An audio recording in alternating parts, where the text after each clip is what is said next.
Good evening, Wisconsin Democrats, and welcome to the 2026 Democratic Party of Wisconsin State Convention. Our main program will begin in just a few minutes, but first, please welcome to the stage WisDems staff Rachel Bondi to give a brief presentation on our relational organizing app, Reach.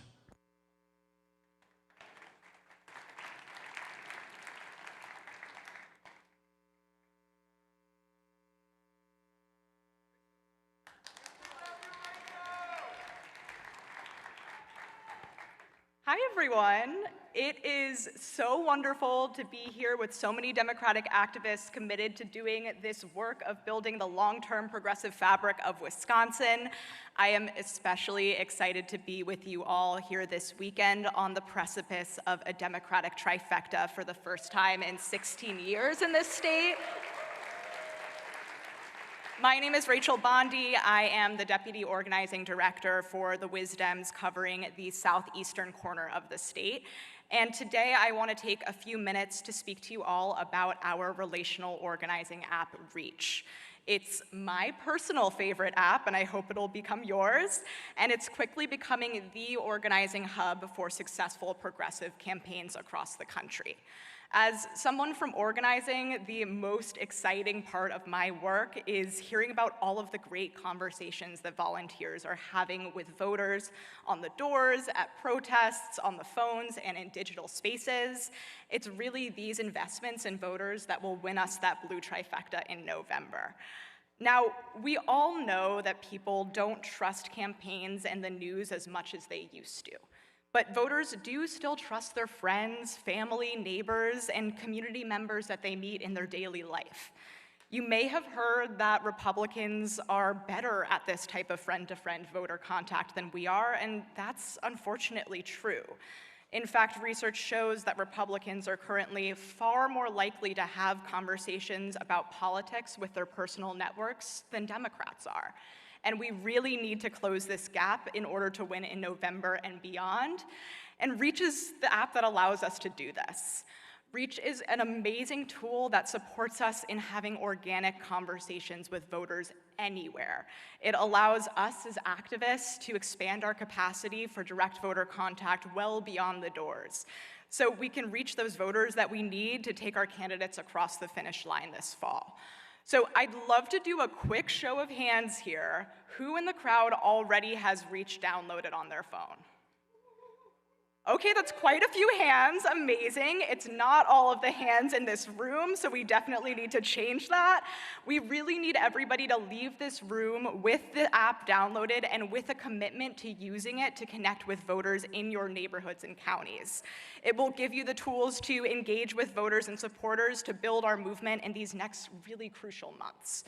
For example, with Reach, you can easily connect with persuadable voters at your local farmers market to learn what issues matter most to them ahead of the midterm elections. You can take Reach with you to protests to engage Democratic supporters and bring them into your grassroots teams across the state.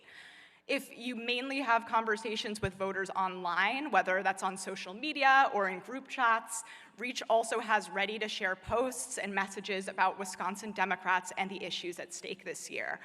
Now, I've seen a lot of really amazing t-shirts and buttons and hats today that I'm sure you're getting a lot of compliments on when you wear them to the grocery store.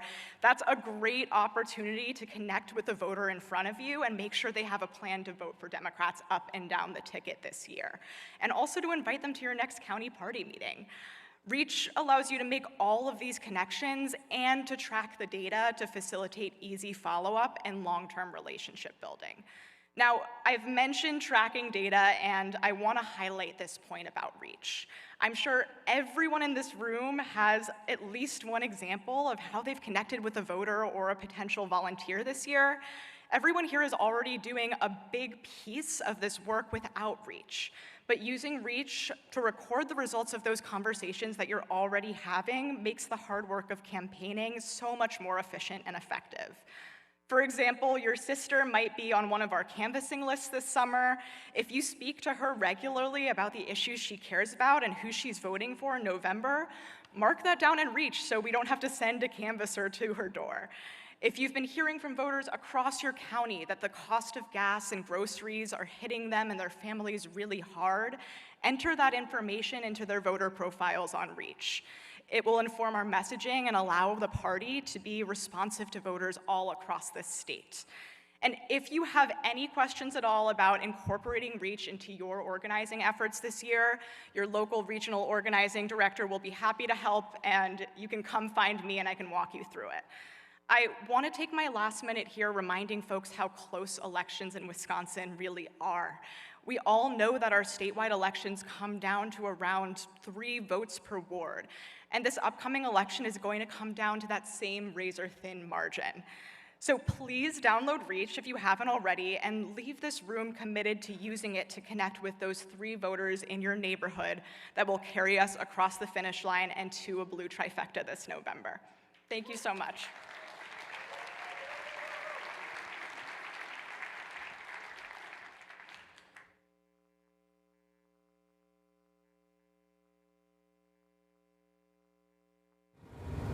Congressional District 2. From the gorgeous landscapes of the Driftless region in Lafayette County, to the sprawling farmlands in Rock County, to the shores of Lake Monona and Mendota, and the Isthmus in Madison. We built this district. With our hard work, our determination, that is the Wisconsin way.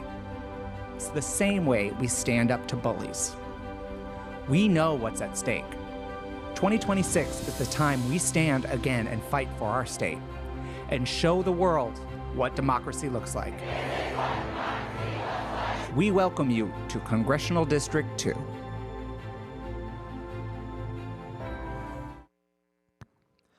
Welcome, distinguished delegates, members, and guests. Please welcome to the stage your WisDems chair, Devin Remaker.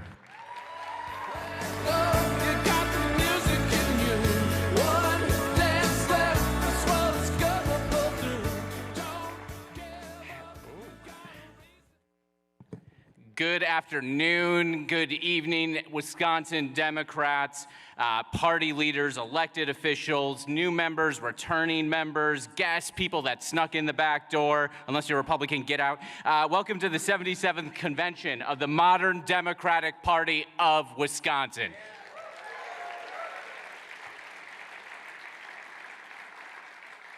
77th, my birthday's July 7th, 7/7. There's a really nice symmetry there. Moving on, gratitude and acknowledgement to all of the staff working with the Monona Terrace facility for their fantastic help today. They've been a real joy to work with. I hope you all have enjoyed your experience here so far. Please join me in giving them a round of applause for helping to make this convention a success. To all of the Democratic Party of Wisconsin staff members here that do so much to make our work possible and certainly do a whole heck of a lot to make a convention like this possible, including members of our 2 staff unions, IBEW, Local 494, and our organizing staff union, the Campaign Workers Guild. Please stand, wave, and join me in giving them a round of applause.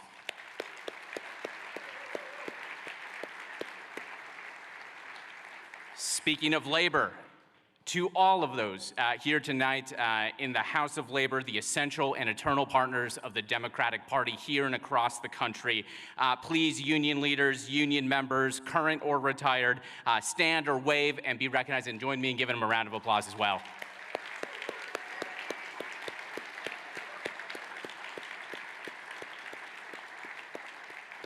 Elected officials at any level of government, please stand, wave, be recognized now. You are doing hard, sometimes thankless work each and every day.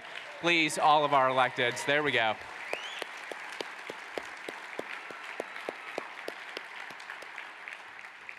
And we're going to have even more of you after November to stand and applaud next year because we have a lot of candidates here tonight as well. If you are a candidate for office, please know that you have our gratitude for taking the courage to run, especially at this moment in time. And please stand now and be recognized. Thank you. Wow, look at that, huh?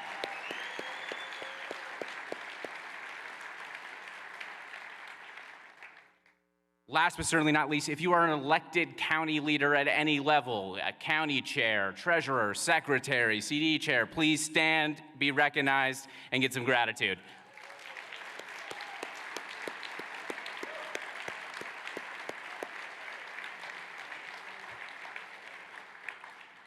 Last but certainly not least, I want to send a special thanks to our host county party, especially Chair Ryan Sendelbach, the Dane County Democrats, being the host committee for this year. We are incredibly grateful for your tireless organizing and leadership, and for welcoming us all to Madison.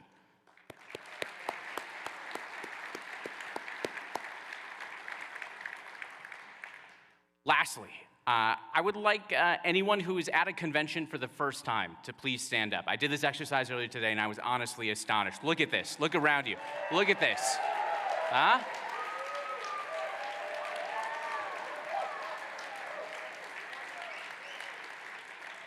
Thank you all for being here.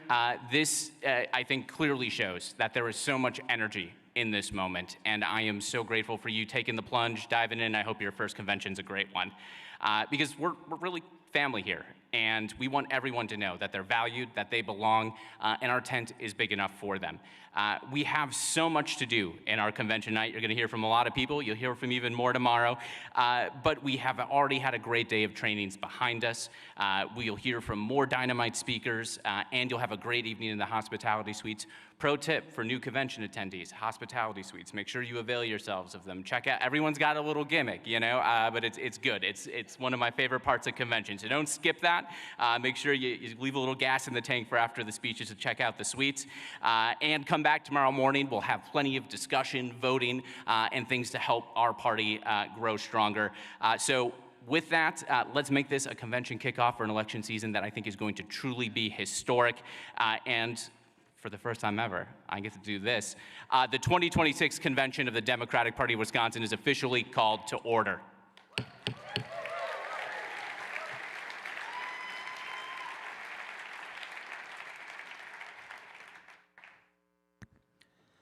Now, for the Pledge of Allegiance, please stand as able and welcome to the stage Ms. Jessica Motzinger.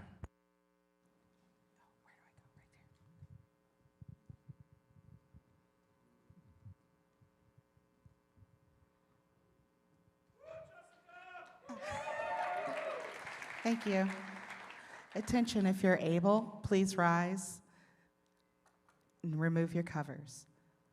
I pledge allegiance to the flag of the United States of America and to this republic for which it stands, one nation, under God, indivisible, with liberty and justice for all. Thank you.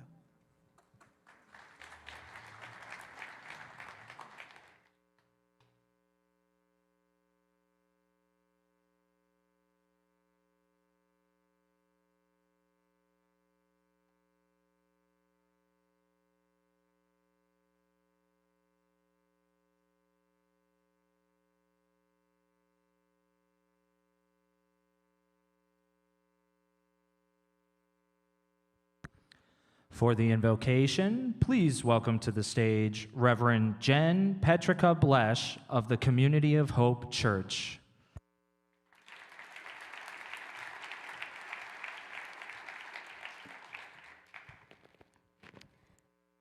Let us be in the spirit of prayer. Spirit of life, at the center of all things, and which binds us together as one body. We pray for this Wisconsin Democratic Convention of 2026, that an earnest passion for the well-being of all people and for the betterment of our society is the characteristic that grounds us today and is one that leads to greater wisdom. Empower us to seek truth, to make justice, and to create peace between all peoples. Although our efforts today may not reach every corner of the world, may we nevertheless seek to do the most good where we can and with what we have. May we make room for others at the table, offer one another hospitable welcome, and unite our minds and hearts toward a common purpose. In this bitterly divided world, rent with injustice, war, and suffering, we pray our accomplishments today will be one step toward the principles of freedom, equality, and love. Spirit of life, which grounds all things, may this be so. Amen.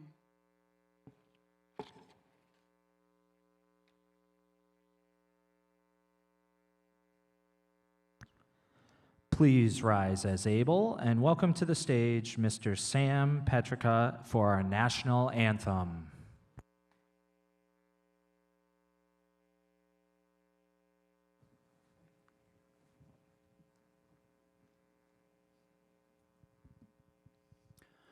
Oh, say, can you see by the dawn's early light what so proudly we hailed at the twilight's last gleaming, whose broad stripes and bright stars through the perilous fight o'er the ramparts we watched were so gallantly streaming, and the rocket's red glare, the bombs bursting in air, gave proof through the night that our flag was still there. Oh, say, does that star-spangled banner yet wave o'er the land of the free and the home of the brave?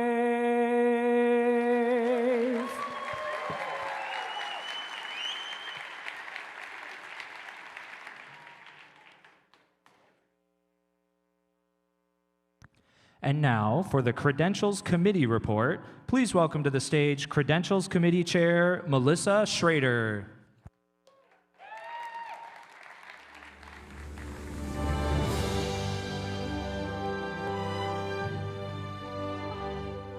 Wow, West Wing, I like that. Good afternoon, fellow delegates, and welcome to Madison. I stand before you with tonight's preliminary credentials report for the 26th State Convention. As of 4:30 today, we have 644 delegates, 0 alternates, and 345 guests with a total of 989.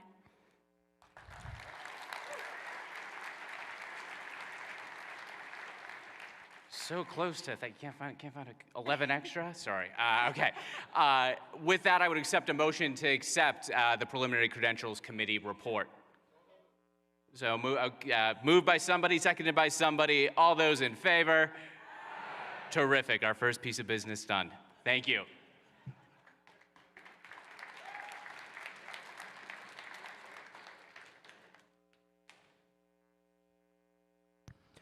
Now, for the approval of convention rules, please welcome Chair of the Rules Committee, Mayor of Sheboygan, Ryan Sorensen.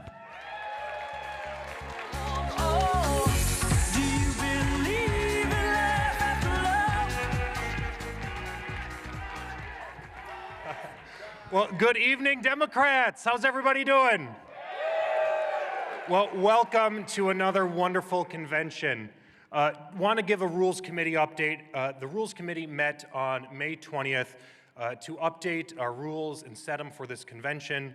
These rules ensure that we have a fair and democratic process where voices are heard and our issues are advocated for in a clear and concise manner. So with that, I move, Mr. Chairman, for the approval of the minutes. Is there a second? Is there a second? All right, there's a second. Mr. Chairman, I'll ask to call the vote. You're the chair. All those in favor? Look at that, slam dunk, right. Good crushed work, it. everybody. Thank you, Rules Committee.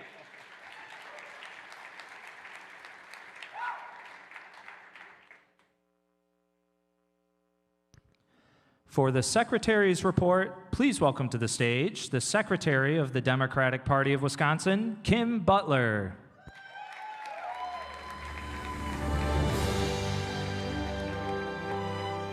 Hello, Democrats, fellow delegates, elected officials and distinguished guests, and all of you from all around the state. My name is Kim Butler, and I'm honored to serve as the Secretary of the Democratic Party of Wisconsin. We have met many times this year, and my duties are to call roll and take minutes and then distribute those minutes to the committee members as well as all of the county chairs. I did that. This is my report. I did want to take a minute, though, to explain what the Administrative Committee does. We are the governing body of the Democratic Party of Wisconsin. We advise Chair Remaker, and we also vote on issues like budgets, personnel, candidate endorsements, and other party business. We meet 4 times a year, but we also take up issues as they come up. So if your county party or your caucus or your congressional district party has an issue that you want to bring before us, we can vote on that other times. The committee itself is up to over 70 people now. That includes the 5 leadership positions, as well as the DNC reps, both appointed and elected, representatives from each congressional district, as well as the CD party chair, representatives from the Senate and the Assembly, the chairs from the Young Democrats and their affiliates, the caucuses, and about 20 or so appointed members who are appointed by Chair Remaker to balance diverse demographics as well as geography. So that's who we are. That's what we are. It's the Administrative Committee. I hope that everyone continues to have an enjoyable convention and that you go back to your home areas filled with enthusiasm and energy so that we can elect Democrats up and down the ballot across the state of Wisconsin. Thank you.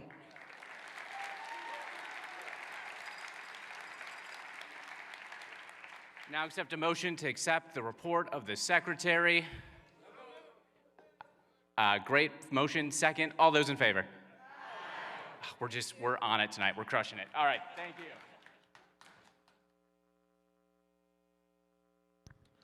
For the Treasurer's report, please welcome the Treasurer for the Democratic Party of Wisconsin, State Representative Randy Udell.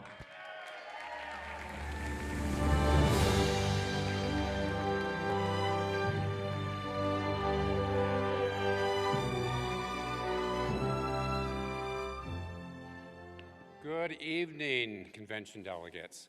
Everyone should have received a copy of my treasurer's report in your delegate bag. Dear convention delegates, while 2025 was technically an off-year election cycle, the Wisconsin Supreme Court race quickly became one of the most watched races in the country and the most expensive judicial race in American history. I'm proud to report that the Democratic Party of Wisconsin raised $23.5 million in 2025. Please, thank you. Exceeding our budget by $8.9 million. DPW raised $18.7 million during the spring election alone as we work to support candidates up and down the ballot, including Justice Susan Crawford's campaign for the Wisconsin Supreme Court.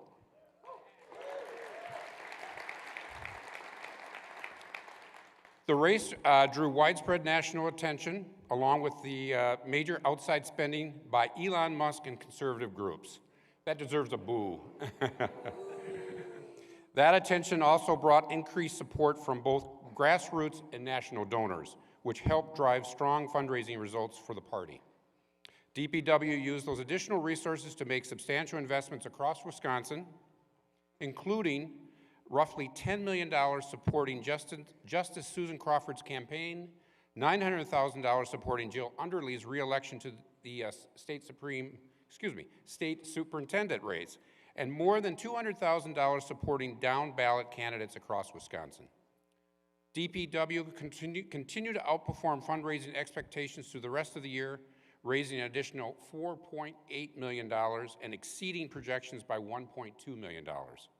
The party used those resources to build towards 2026 by launching the Governor Readiness Program, growing our communications team, expanding support for local parties across Wisconsin through the new 72-county program. And those investments also position DPW strongly heading into this year's Wisconsin Supreme Court race.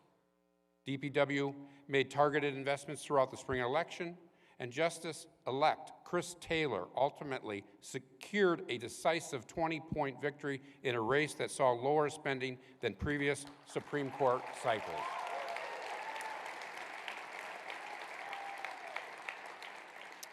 The Democratic Party of Wisconsin remains in a strong financial position and is current on all federal and state filings.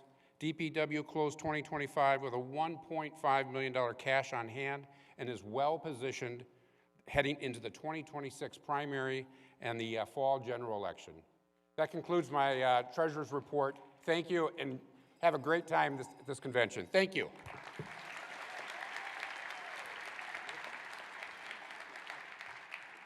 Now take a motion to accept the treasurer's report. Moved, seconded. I see you, Ben.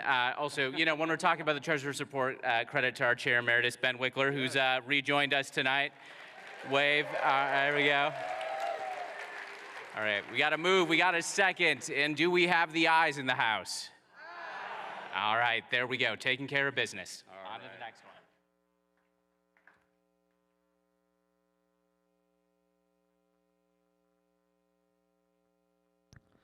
Now, for the second vice chair's report, please direct your attention to the screen for the second vice chair of the Democratic Party of Wisconsin, Elder Joshua Taylor. Hello, Wisconsin Democrats. This is second vice chair Joshua Taylor. And since becoming second vice chair last June, I've had the opportunity to travel across Wisconsin to connect with Democrats from just about every corner of our state. And if I haven't made it to your county, know I'll be there soon. I've also attended congressional district conventions, engaged with caucus leaders, and served proudly as faith liaison for our state party. Everywhere I've gone, one thing has become clear. We have passionate and dedicated Democrats who are ready to do the work and move Wisconsin forward. I've made it my priority to build relationships and ensure people feel seen and heard. Because as I said when I ran for this position, people don't care how much you know till they know how much you care. As we move forward, I remain committed to continue this work, traveling, listening, and building relationships and strengthening our state party. So let's stay united, let's stay engaged, and keep doing the work together. Thank you, Wisconsin Democrats.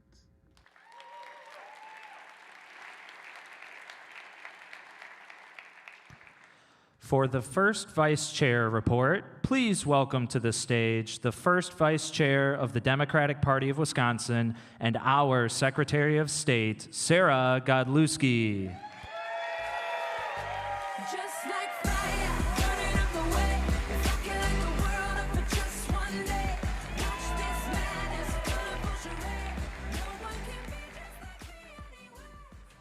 All right. Well, hello, Wisconsin Democrats. It is hard to believe that I have had the honor of serving as your first vice chair for the past year. And what a year it has been. I have traveled thousands of miles across Wisconsin to county party meetings, to labor events, to parades, town halls, and more brat fries than my doctor would recommend. So I thought for my first vice chair's report that I would share stories that I hear on the road. So buckle up, Wisconsin delegates, because here we go. So do we have any northeastern Wisconsinites in the house? Anyone from northeastern Wisconsin? Well, I want to talk about Marinette County. So I traveled to Marinette right after the historic blizzard where they had a whopping 28 inches of snow. And besides, the streets weren't really plowed, let alone the sidewalks. It didn't stop them from showing up. In fact, I was hearing stories about the PFAS contamination, and to add insult to injury, We were watching how the Trump administration was taking away the very critical environmental protections that were essential to that community. Boo, exactly. But what struck me the most were the folks in the room, the Marinette County Democrats, because they had a packed hall, they had people of all ages and backgrounds who were engaged and ready to roll up their sleeves. Because that's what Wisconsin Democrats do. When things get tough, and even when we get a little snow, we don't stay home, we show up. So let's go to the Northwoods of Wisconsin, and I'm talking north of Highway 8. Do we have the Northwoods in the house? So I want to talk about Oneida County. So I was in Rhinelander a week after the spring election because we had to celebrate something big. Oneida County flipped blue for Judge Chris Taylor.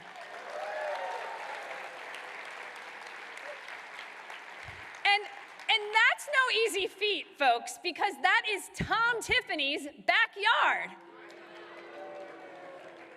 And by judging from the folks in Oneida County, Tom Tiffany should probably start listening more to his constituents instead of taking orders from Donald Trump.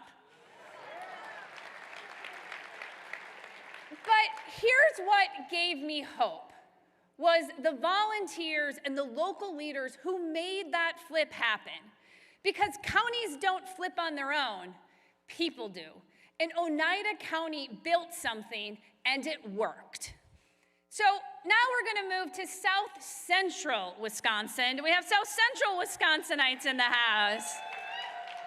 All right, let's talk about Sauk County. So 9 county board seats flipped this spring. And 9 county board seats flipped in Sauk County. That doesn't happen because of one candidate, and it doesn't happen on a whim. It happens because people spend years making that a reality. And when I was there, it was a packed house, and I heard from folks who were just fed up because they're watching these billionaires get tax breaks while working families are paying more for groceries, more for gas, and more for health care, and just about everything else. And the frustration is so real. But what impressed me most is what Sauk County did. They didn't just sit back, they organized. They knocked on doors, they recruited candidates, and they built a ground game that delivered 9 county board seats.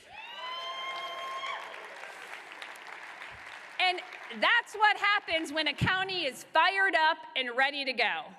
So we're gonna move west to western Wisconsin. Do I have Monroe, La Crosse, or Eau Claire counties in the house today? So I spent No King's Day in Sparta, Wisconsin, which isn't necessarily the first place people think of when they picture a Democratic stronghold. But if we're gonna win Wisconsin, we have to show up everywhere. And that's what I did. So when I got there to Sparta, I was expecting a few people, maybe a dozen, but instead there were hundreds of people who were there.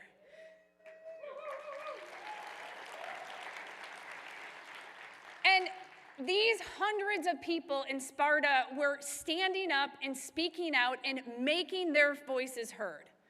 But what struck me the most about my trip to Sparta is that these were people, many of them, attending their first protest.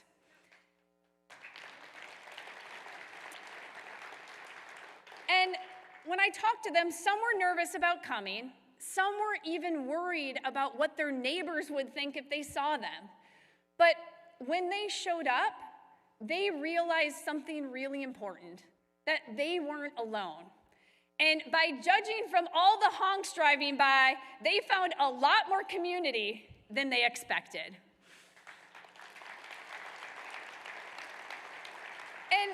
And then I drove down the street to La Crosse County, And they had not just hundreds, but thousands of people show up for their No Kings parade. I mean, it was like a never-ending parade of people who were pissed off, sick of the corruption, and ready for something better. And before my hometown folks of Eau Claire get upset, they also said they had a record-breaking turnout for No Kings Day. And this is why we organize, because sometimes the most important thing a party can do is help people realize that they're not fighting alone. We are in this together. All right, so last but not least, we are heading east. So do we have any Eastern Wisconsinites in the house? Let's start with Waukesha County. So I was in Waukesha campaigning for Judge, or I should say Justice-elect Chris Taylor. And let me tell you, the room was packed. Yes, in red Waukesha County. And this is a Republican stronghold that we're talking about. But the folks in Waukesha knew that if they showed up, that if they worked for it, Democrats could compete. But you know what? Democrats didn't just compete, they won. And for the first time in 20 years, they elected a Democratic mayor to the city of Waukesha. So, if you see Alicia Helvenslaven, Alicia, are you here? Say congratulations, because she worked for that, and she is the next mayor of Waukesha. Because Waukesha County didn't wait for the change, they went out and made it happen. So I just want to close with this. I have put thousands of miles on my car this year, and everywhere I've gone, whether it's big counties, small counties, blue counties, or red counties, I have seen the same thing. Never underestimate Wisconsin Democrats.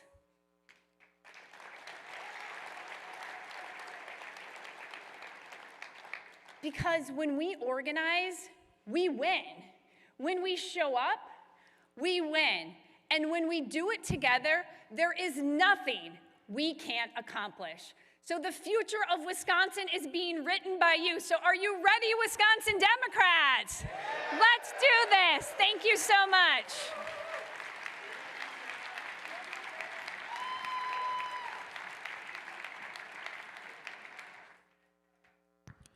Please welcome to the stage Dane County Executive Melissa Agard. Let's get it started. Let's get it started in here. Let's get it started.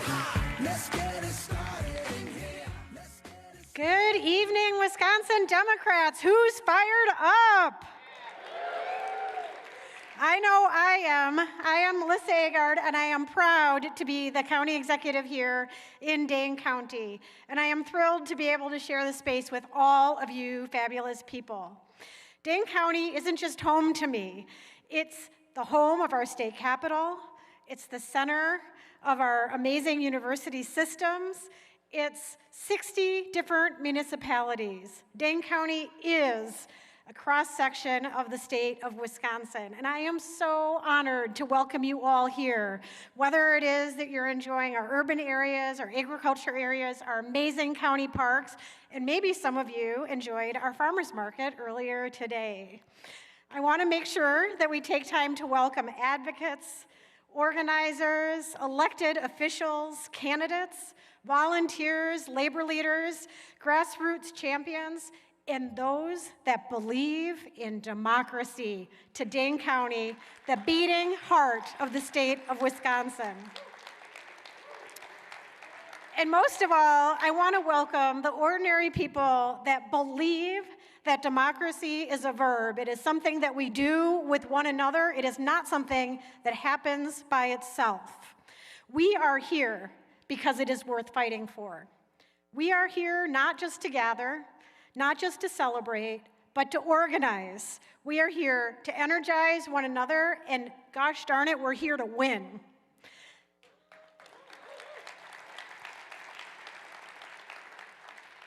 Now, I know that I may be a little biased, but I do think that there is no better place to hold this convention than right here in the heart of Dane County.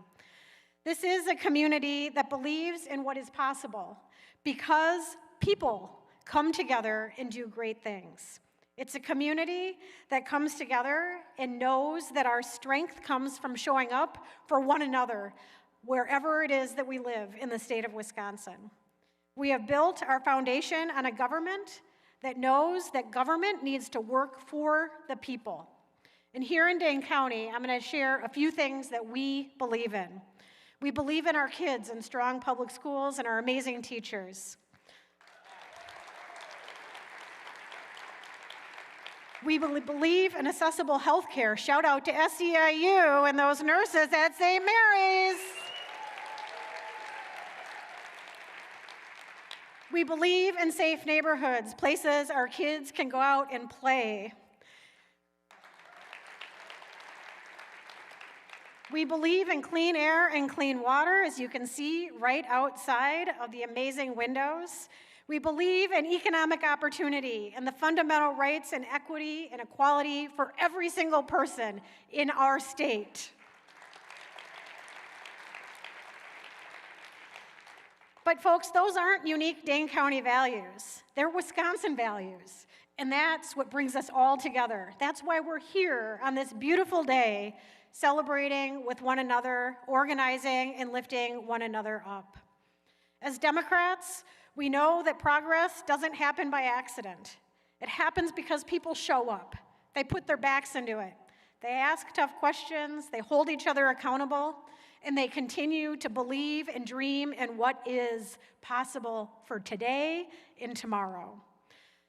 We organize, we volunteer, we knock doors, we bake casseroles, we write postcards, we make phone calls, and you know what, most of all, we refuse to give up on the promise of a better future. And that work has never mattered more than it does now.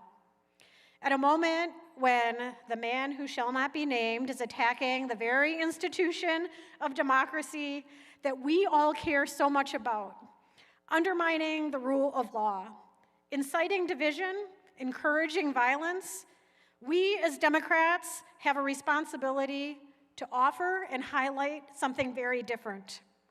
We offer a path forward out of the darkness to ensure that absolutely no one is left behind.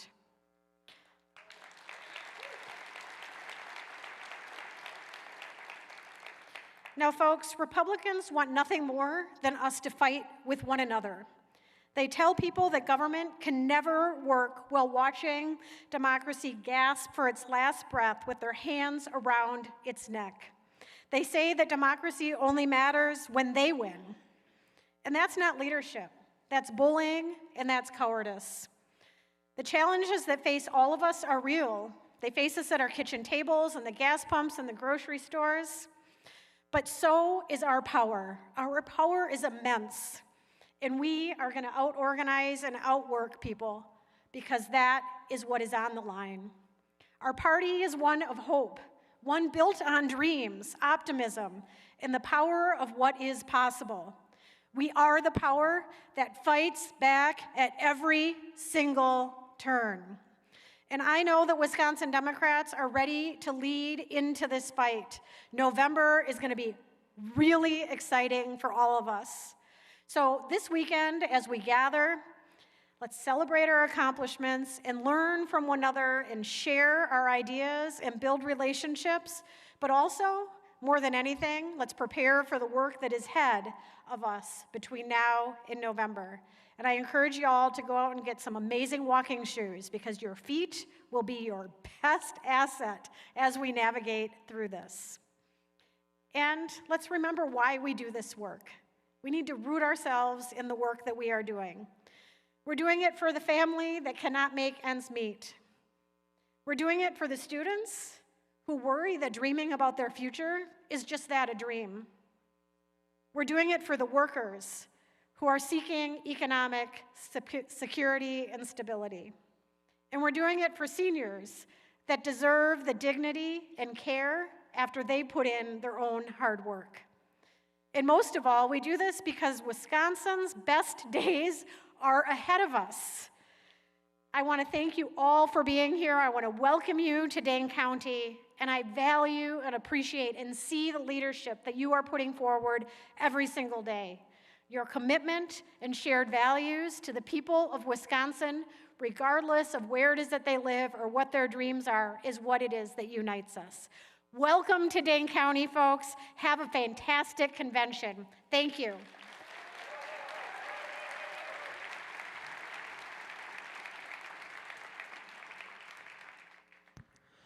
Please direct your attention to the screen for Madison's own Mayor Satya Rhodes Conway. Welcome, Democrats. I'm Madison Mayor Satya Rhodes Conway, and we are so excited to have the DPW convention here in Madison this year. The City of Madison is working on all sorts of things that are important to our communities. We have built our first rapid transit line. We're building thousands of homes to address the housing crisis. We're increasing access to healthy and affordable food. We're working on public safety. We are working on reducing traffic crashes in our community to make our streets safer and improve transportation choices. All things that communities all across Wisconsin need to be working on and are working on. But in order for us to be successful in Wisconsin communities, we need strong partners in the governor's office and in the state legislature. So we have to get to work to make sure that we're electing Democrats up and down the ballot, every single state legislative seat, and we have to keep the governor's office. So I'm ready to start getting to work and to make sure we win in November. I hope you are too. We're here at convention so we can work together and learn, and I hope that you are all ready to spend a great couple of days here in Madison doing the work that we need to do as Democrats. Have a great convention, and let's get to work.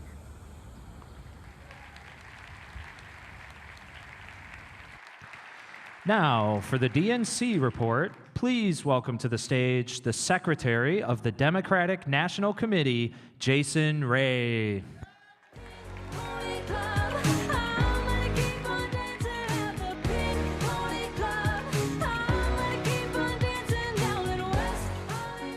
Well, hello, Wisconsin Democrats. For those of you that I have not had the chance to meet yet, I'm Jason Ray, and since 2017, I've had the honor of serving as the Secretary of the Democratic National Committee. But before any title, I'm a proud Wisconsin Democrat. I grew up in Rice Lake, riding my bike to Barron County Democratic meetings before I could even drive. And in 2004, it was this convention, Wisconsin Democrats, who first elected me to serve on the DNC before I could even vote. I now live in the Milwaukee area, and every time I walk into a DNC meeting, I walk in as a Wisconsinite, shaped by this state and proud to represent all of you. I want to thank Devin for his leadership as chair. Devin, thank you for leading with urgency and heart. Let's give it up for Devin.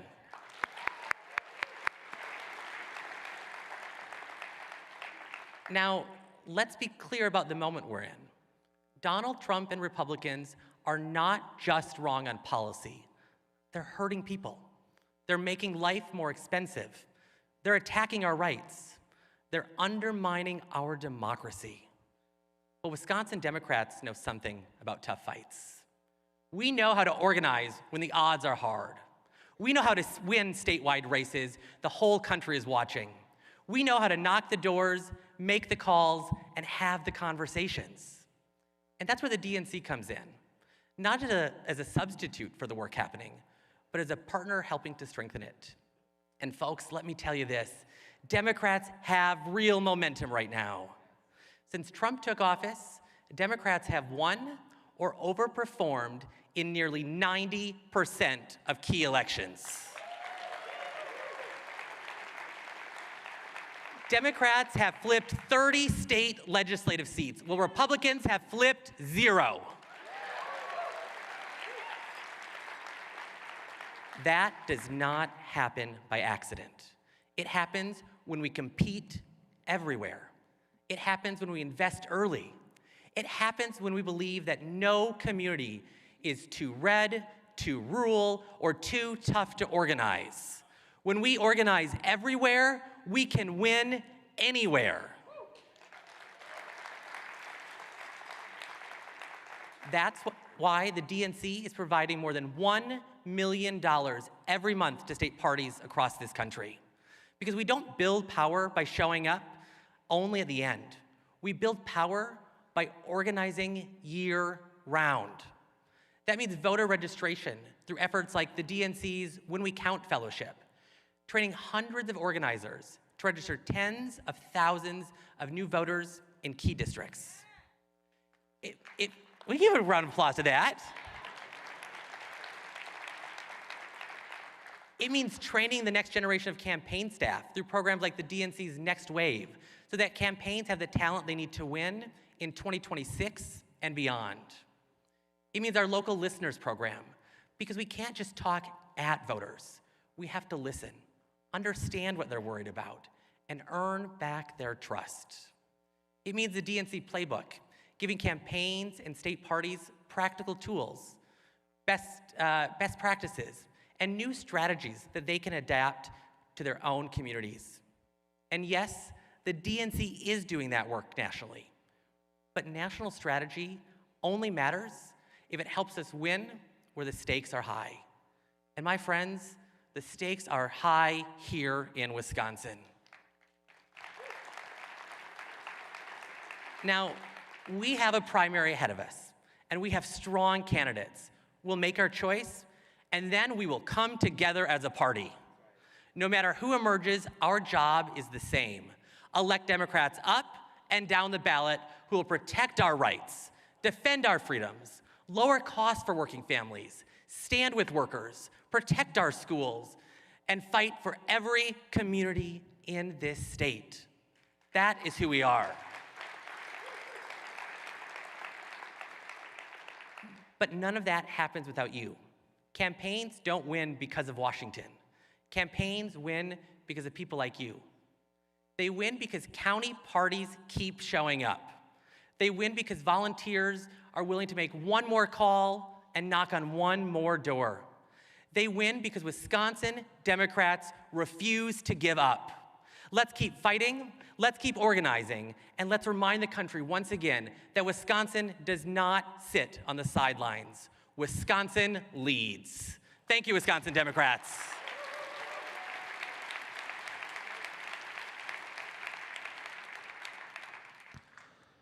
And now for the chair's report, please welcome back to the stage Chair Devin Remaker.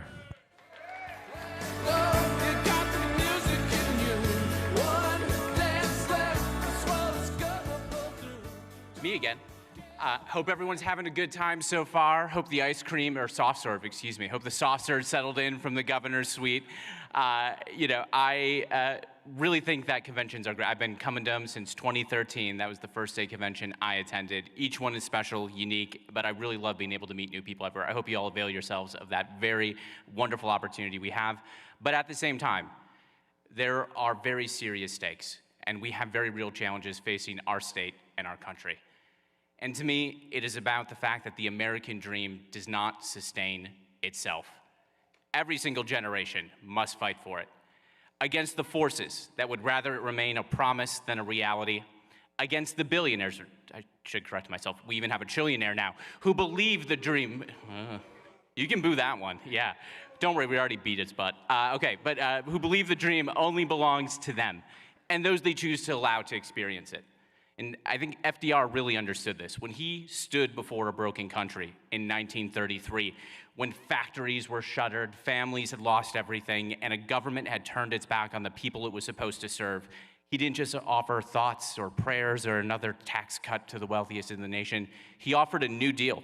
He promised relief, recovery, and reform, and then he delivered in a way that showcased what we can do when we deliver and won the trust of voters for generations. He proved that fighting for working people is how you strengthen our country and strengthen our party.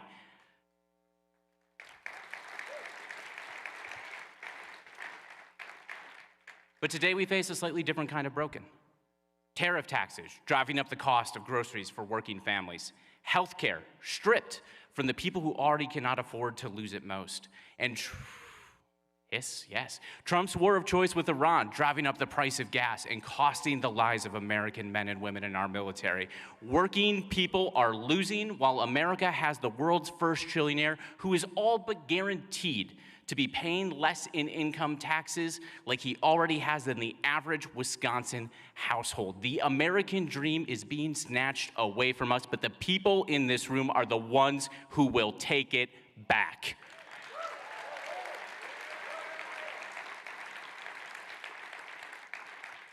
It didn't happen overnight. We have been building toward this moment, this year, for years. The Republican stranglehold on state government that began in 2010 will end this November.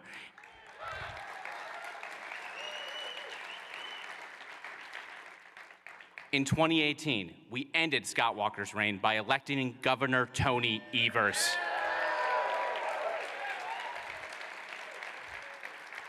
And we swept out every other statewide office, too. Shout out Attorney General Josh Call. In 2023, we flipped the Wisconsin Supreme Court for the first time in 15 years.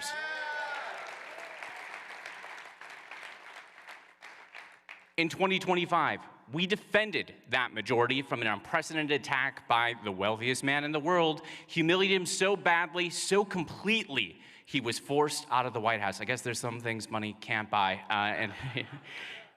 And this past April, Justice-elect Chris Taylor won in a 20-point landslide, the largest margin for one of our candidates since the year 2000, flipping 29 counties that Trump won in 2024.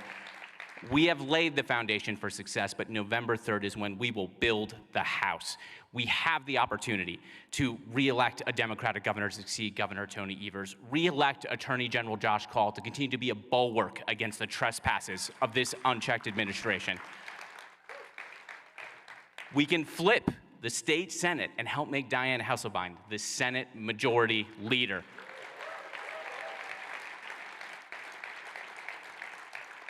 We can flip the state assembly and make Greta Neubauer the next assembly speaker.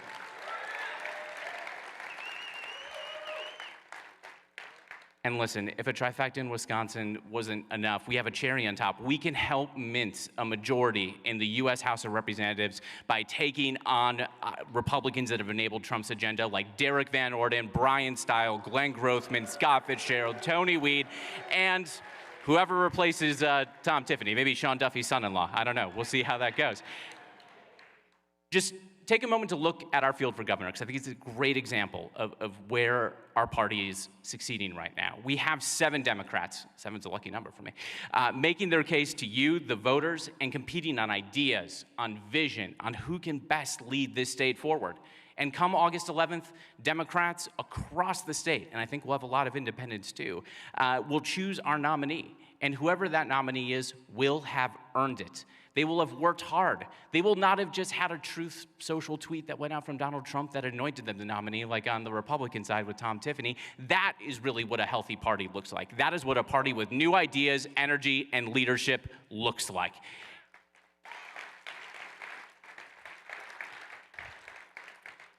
And, you know, some people say, Devin, there's a lot of candidates in this race. I'll remind you, we had more candidates in 2018. So, 7, 10, we made progress. But now, let's talk about who stands in our way. Tom Tiffany. I had a pause for booze. It's good, yeah.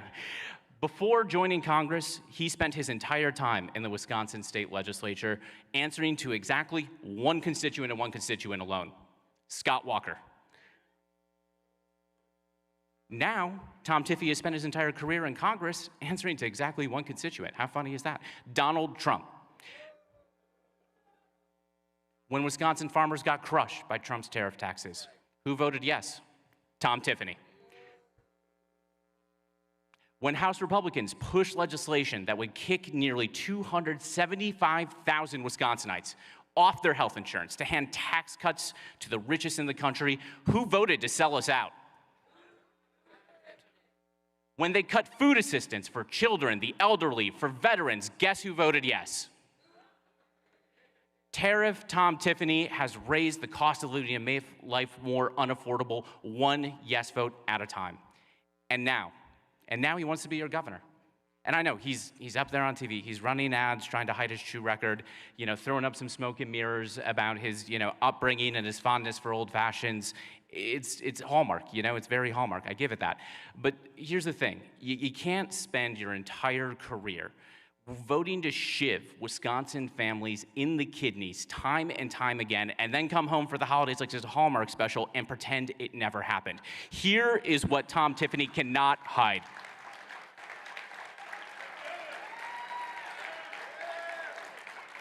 He cannot hide that he co-sponsored federal legislation to ban abortion before a woman even knows she's pregnant. He signed on to a lawsuit to aid and abet the January 6th insurrection and would have thrown out our votes in the House if he had been given the chance. He voted to continue Trump's war of choice with Iran the same day that he condemned it. It is cowardice. And now that he needs Wisconsin voters, instead of squatting in a gerrymandered congressional seat, he just wants you to forget all about it. Wisconsin voters, whether they're in Superior, Wausau, Waukesha, Green Bay, La Crosse, or right here in Madison, I know that Wisconsin voters can tell the difference between someone who is going to serve them and someone who has and will betray them. Tom Tiffany serves only a wannabe king, Donald Trump, and Wisconsinites are the ones on the menu. When I last stood before you at convention, we had 18 months to win a trifecta. We now have 143 days until November 3rd. We have a governor's race to win, an assembly to flip, a Senate to flip, governor, assembly, Senate. GAS, all gas, no brakes.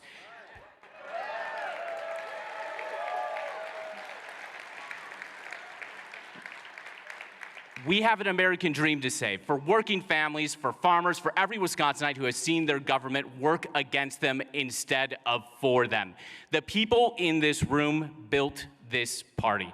The people in this room led us out of the wilderness and ground the Walker machine to a halt. The people in this room took back the Supreme Court and made it the people's court again. The people in this room shattered the gerrymander. The people in this room kept pushing our lines forward year after year, and now we stand at the gates of a castle with walls so high Republicans thought that we would never climb over them, and we are about to. The people in this room will be the reason we win in November.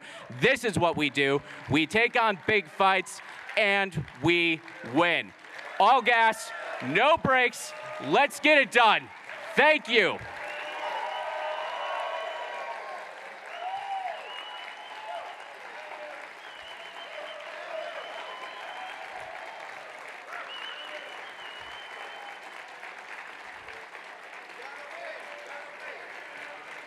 Thank you.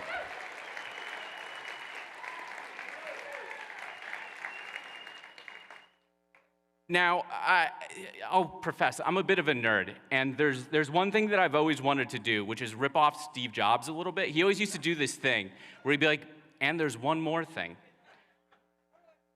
So we have a very special surprise announcement for you all today. This is a little future-facing for the party, but I think that a big part of why we succeed is we look around corners, we look ahead, and we figure out how we can build the strongest party possible. So I'd like to invite some folks to join me on the stage. They're going to have a special announcement about something very exciting that's going to be coming to Wisconsin that we've been working hard to figure out for a while. So please, I'd like to welcome some of our young Democrats here in Wisconsin and our esteemed Congresswoman Gwen Moore to the stage to join me for this special announcement. Please come on out.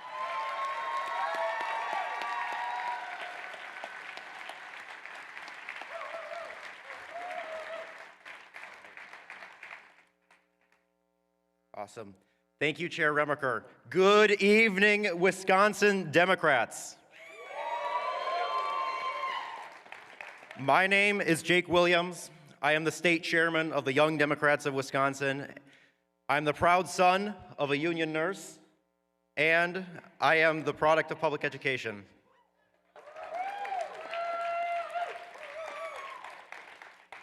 I am glad this evening to be joined by Chairman Remacher, Congressman Gwen Moore, and the fine young Democrats behind you.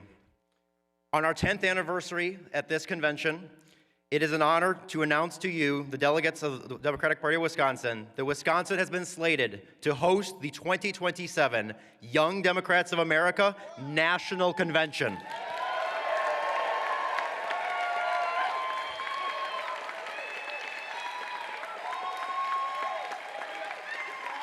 And the theme of that convention is very clear, it's very simple and straightforward, but powerful.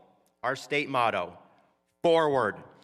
Forward means believing tomorrow can be better than today. Forward means building an economy that works for everyone.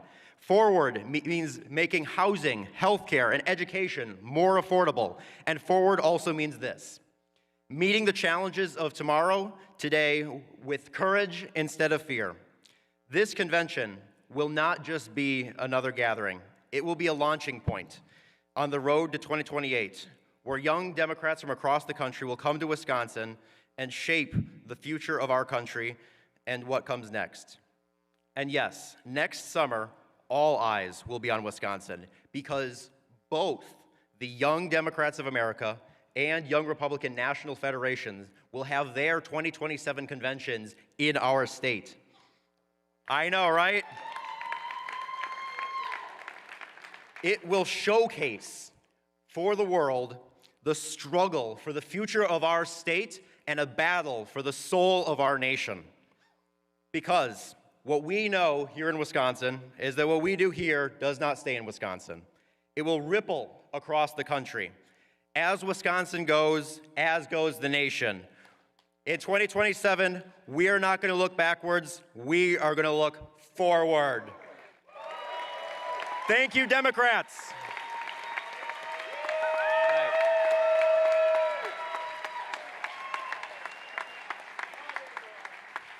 I am so excited, and Milwaukee is going to be ready to receive these young delegates.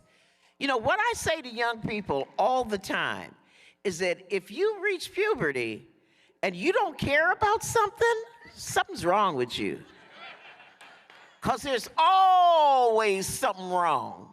There's always something to be involved in to make the world better. And we raise our own people.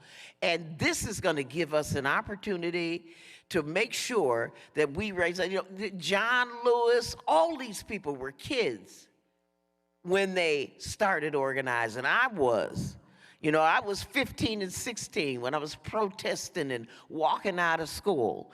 So we are doing this, and this convention is going to catapult us into the future to make sure we have good Democrats from now on.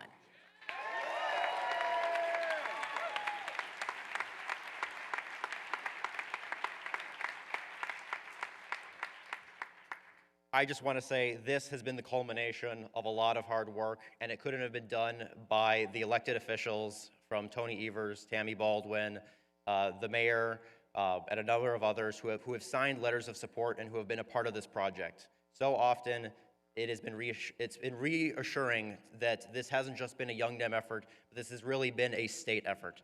So thank you.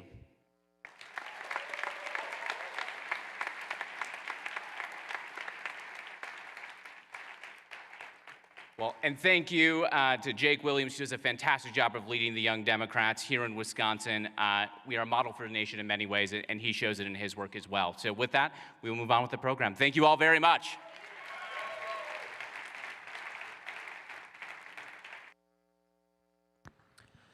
Please direct your attention to the screen for a message from our Democratic Assembly leader, Greta Neubauer. Hi, everyone. I'm Greta Neubauer, representative from Racine County and Democratic leader in the Wisconsin Assembly. Thank you for letting me join you virtually. As you can see, I'm here with my brand new baby, my daughter Ingrid, who was born a week ago today. I remember very clearly where I was when Donald Trump was elected for the first time. I knew in my bones that things were going to be different. And I packed up my life and moved home to Racine County, understanding the central role that Wisconsin plays in the trajectory of our democracy and the American political story. I expect many of you have stories like this. The moment where you realized that things are different now and that new sacrifices are required of us all. I am so proud to be part of the Assembly Democrats. In 2024, we won competitive new maps and flipped 10 seats. This was the largest gain in caucus membership in over 50 years. And we now have an incredible caucus filled with deeply dedicated, passionate, and hardworking representatives from around the state who are united in our goal of taking back the majority in 2024. Running for and serving in office is very difficult right now, and I am so grateful to be in this work with my Democratic colleagues and our fantastic staff. Every day, we get up, representatives and candidates, and we fight for our communities because we believe that they deserve better than they've gotten under the Republican-controlled legislature. It is time for new leadership in Wisconsin, leadership that puts the people first. This is the moment that we have worked tirelessly for, and we finally have an opportunity to win a Democratic trifecta in November. But it is going to take all of us to get this done. Between now and November, we have to help people imagine a different future for our state. People need to know that we can build a Wisconsin where they are not one medical emergency away from going broke, where their kids can thrive at their public school, and where we can all raise a family. When we win, we will build safer and stronger, more resilient and welcoming communities. We will restore and protect your rights, and we will make sure that billionaires pay their fair share. We will keep our promises, and we will remind people that in Wisconsin, government can be a force for good in their lives. Winning a trifecta will not be easy. Nothing worth fighting for is, but we have never shied away from a tough race here in Wisconsin. We will need all of you to knock on doors, make phone calls, staff your local offices, support our candidates, and bring your families, and maybe your kids and your friends with you too. You all are such important leaders in your communities, and I know that you have often borne the brunt of having to keep hope alive in difficult times. We have been through a lot in Wisconsin, but we have never lost hope. And it is because of your dedication to the work that we find ourselves in a position to win a Democratic trifecta this year. So hold on to your power and your hope. We will need you. This is the moment that we have fought for. Let's go win a Democratic trifecta.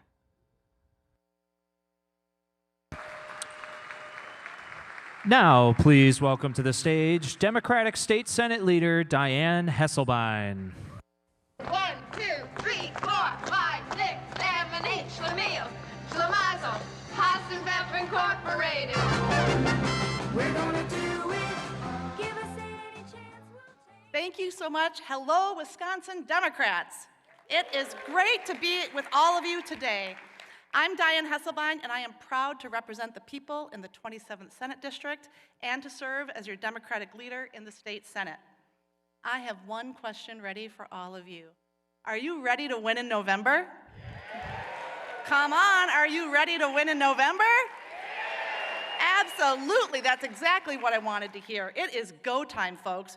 We've got a lot of work to do between now and November, but Wisconsin Democrats know what it's like to win, don't we? All we have to ask is just ask Governor Evers, Senator Baldwin, Attorney General Call, or how about Supreme Court Justices Taylor, Crawford, and Protasewicz? Let's be honest, we know how to do it, and we get it done. The positive effect Governor Evers has had on our state cannot be left unsaid, delivering fairer maps for our state, and as he closes this current chapter, he's going to be able to look back on a strong legacy for our state, creating a blue trifecta and helping us create a brighter future for all Wisconsinites.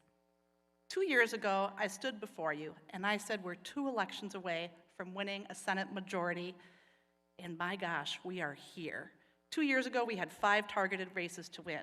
We had to re-elect Senator Brad Pfaff. We had to, yeah, hey, it's right, the La Crosse region. We had to elect Jamie Wall, Sarah Kieski, Kristen Dazzler-Alfheim, and Jody Habush-Sinekin. And Wisconsin, we did it together. On a night that unfortunately Donald Trump won our state, but thank goodness we sent Tammy Baldwin back for us. Thank goodness. We were able to elect every single race that we were targeting, and we did it together. So I'm excited to tell you that 5 is another magic number for us. We are 5 months away, just 5 short months, from electing the first Democratic Senate majority in almost 15 years. On November 3rd, we will flip the 5th district, the 17th, the 21st, and the 25th from red to blue. And who knows, with all this nonsense we see from Trump and the chaos and the confusion coming out of DC, we might flip even more. And we can finally say goodbye to Tiffany and Van Orden, and let's be honest, Howard Markeline as well. We are going to elect Robin Vining, Jenna Jacobson, Trevor Young, and Charlie Ray to the Wisconsin State Senate. You are going to deliver the first Democratic majority in well over a decade.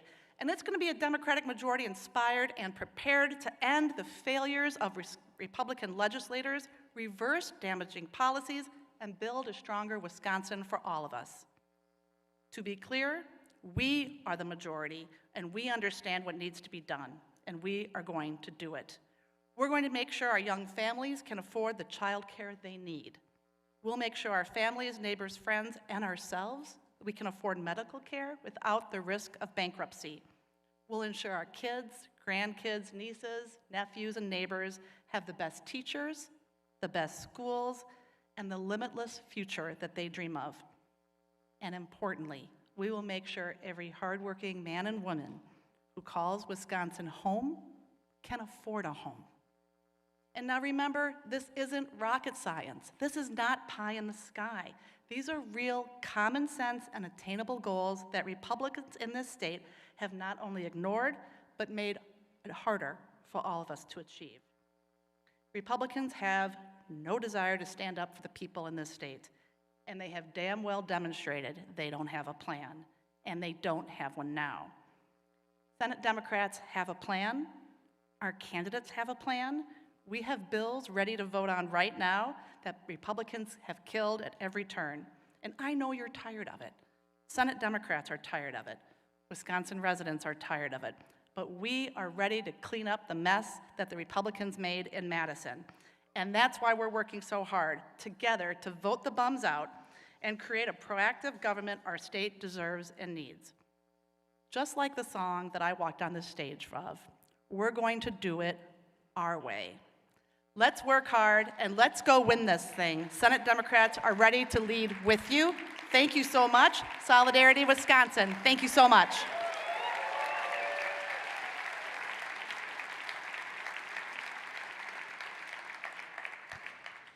Put your hands together for the 2nd Congressional District's very own Congressman Mark Pocan.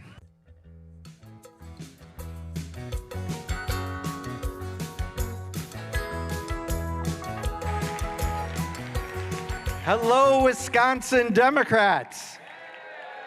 So I'm not sure, we're trying something. I'm not sure if it's going to work. Do we have a little visual?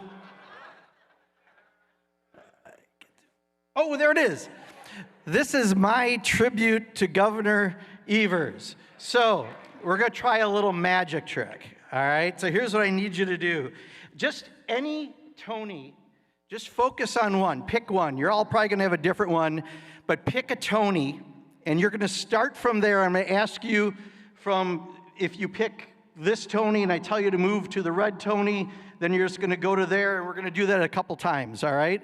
And if this works, this will be the most people I've ever done a magic trick with in order to honor Tony Evers, all right? So crossing our fingers this works. So pick your Tony. You got a Tony? Say yes. All right. Move to the closest green Tony. All right. You got the green Tony? Okay, now move to the closest yellow Tony. All right. And now move to the closest blue Tony. You got it? Let's see.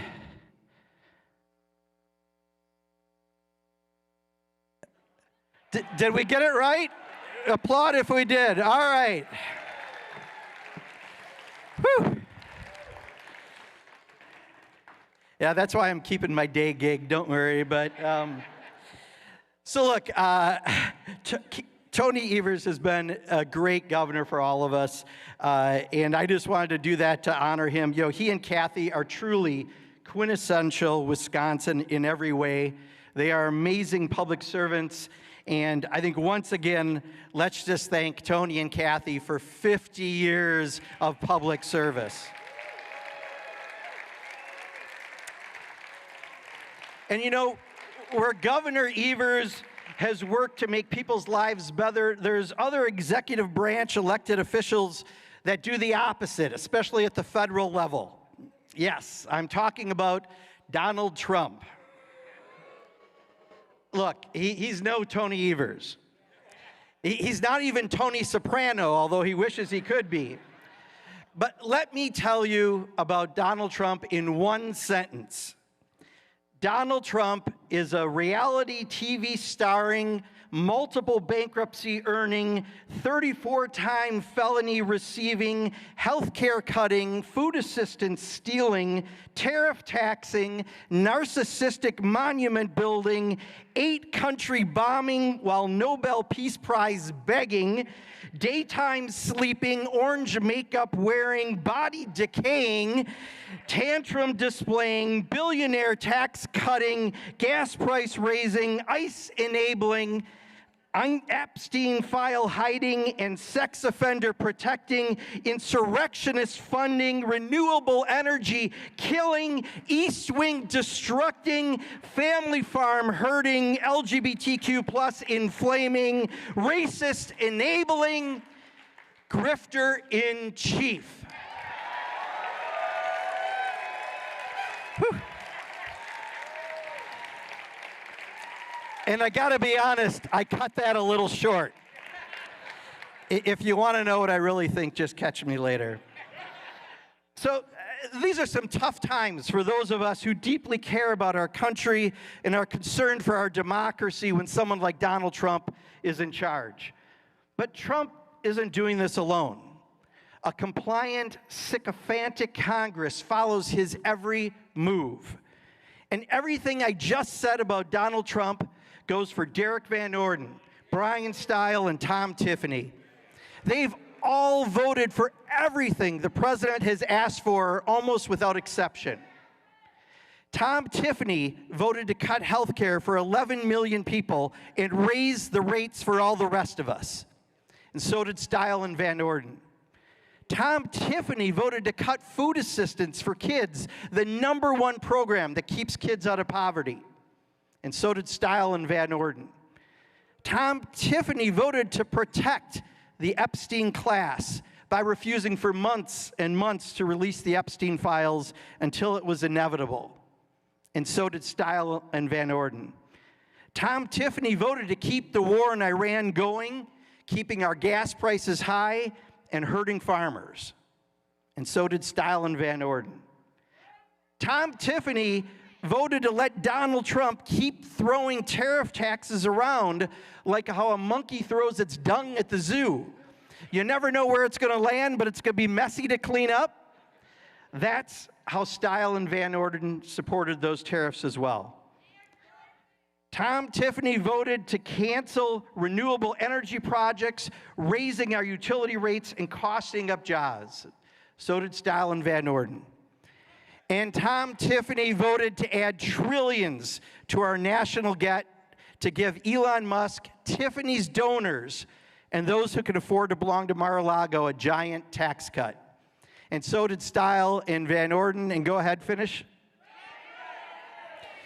So when Wisconsin goes to vote this fall, Does it want Trump's mini-me, Tom Tiffany, to be our next governor?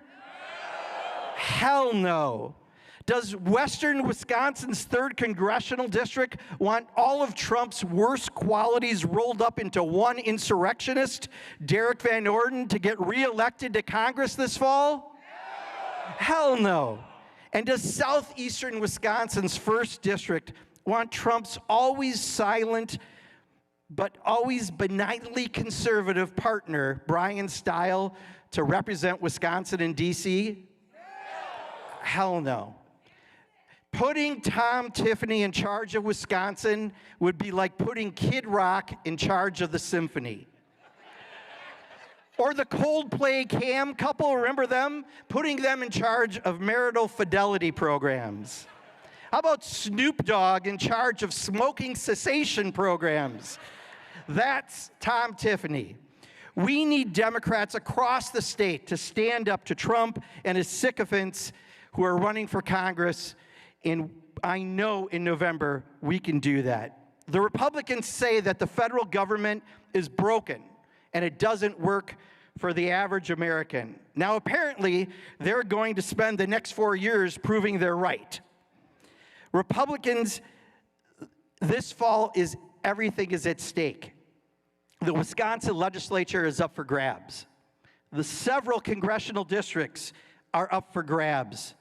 Every statewide constitutional office is up for grabs. This is our moment to grab victory for our purple state. Because after all, isn't it time for a beautiful shade of badger blue? So are you ready to grab victory? Are you ready to send a pink slip to the Republican-controlled legislature? Have you had enough of the Republicans in Congress rubber stamping every bad action of America's most awful president? And are you going to make sure that whoever comes out of the August 11th primary is the next governor of Wisconsin? You bet. November 3rd will be the day we take back our state and nation from corruption and incompetence, and we're all going to be a part of that. Thanks so much for being here today, and I look forward to working with you towards victory in November. Thank you.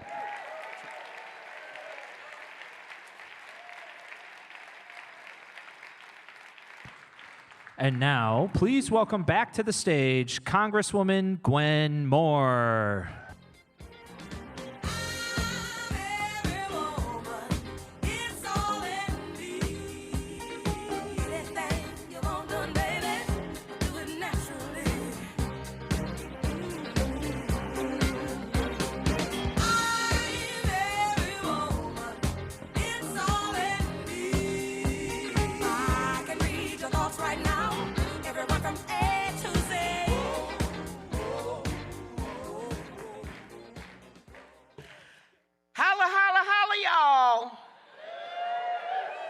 Y'all know me as the Congresswoman from the 4th Congressional District.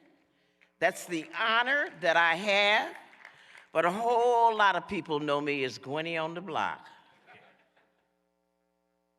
Let me just say this. It's an absolute honor to serve not only Milwaukeeans, but people throughout the state. Representation has no boundaries. When you look at the situation that we're in now, I kind of hate coming in after Mark Pocan. Why they put me in there? I don't have any magic tricks, people. I mean, Mark's, let me tell you, he talks about magic a lot. He put a lot of effort into that. You know, Mark studies magic. You know, he doesn't just come out here and do it. He practices his routines relentlessly. They practiced backstage a lot before he came out here and did that. I just want you to know that. He collaborates with other magicians. He goes to conventions. All of that in his spare time. But you know, magic creates an illusion by drawing your attention away from reality. Now, I don't know how he did that trick. Did the trick work, y'all? That's what I'm saying. He tricked you. And he was explaining to me a little bit about that he was going to trick you. And it's the same thing that the Republicans have done to us, that through gerrymandering, a corrupt Justice Department, Supreme Court like we have never seen ever before, they want to give you the impression that they are all powerful and that they're more MAGA than there are of you. But here's the real magic, y'all. The magic is that there are more of us than there are of them. We are the majority. We got the numbers, y'all. And I just want to tell you about, with regard to Congress, there are 3 magic numbers that I want to talk about.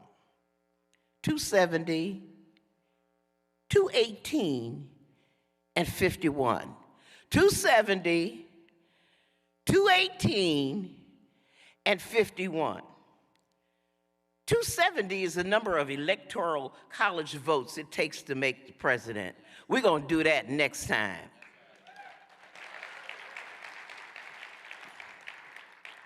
But this time, 218, Democrats are 3 seats nationwide from winning the majority. I mean, those 3 seats is the difference between hell, that's why I wear red shoes every day, walking through hell and really experiencing our economy in a way that supports all of us. So we need 218 votes to crown Hakeem Jeffries as the Speaker of the House.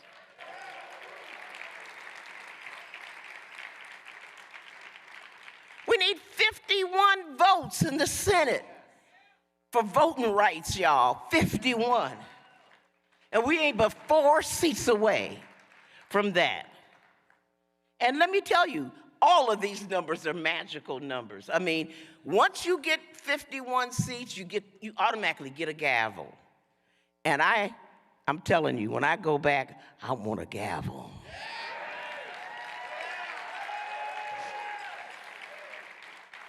Let me tell you something. I love the Democratic Party, and I love our range, our energy, our beautiful diversity.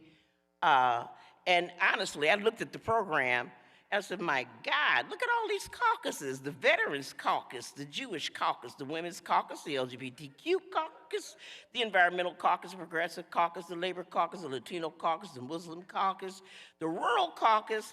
I didn't have this on my list. Somebody said put it on anyway. The Black Caucus, the AAPI Caucus, Young Dems, American Indian Caucus, the Disability Caucus. This is the one that blew me away. The High School and College Caucus.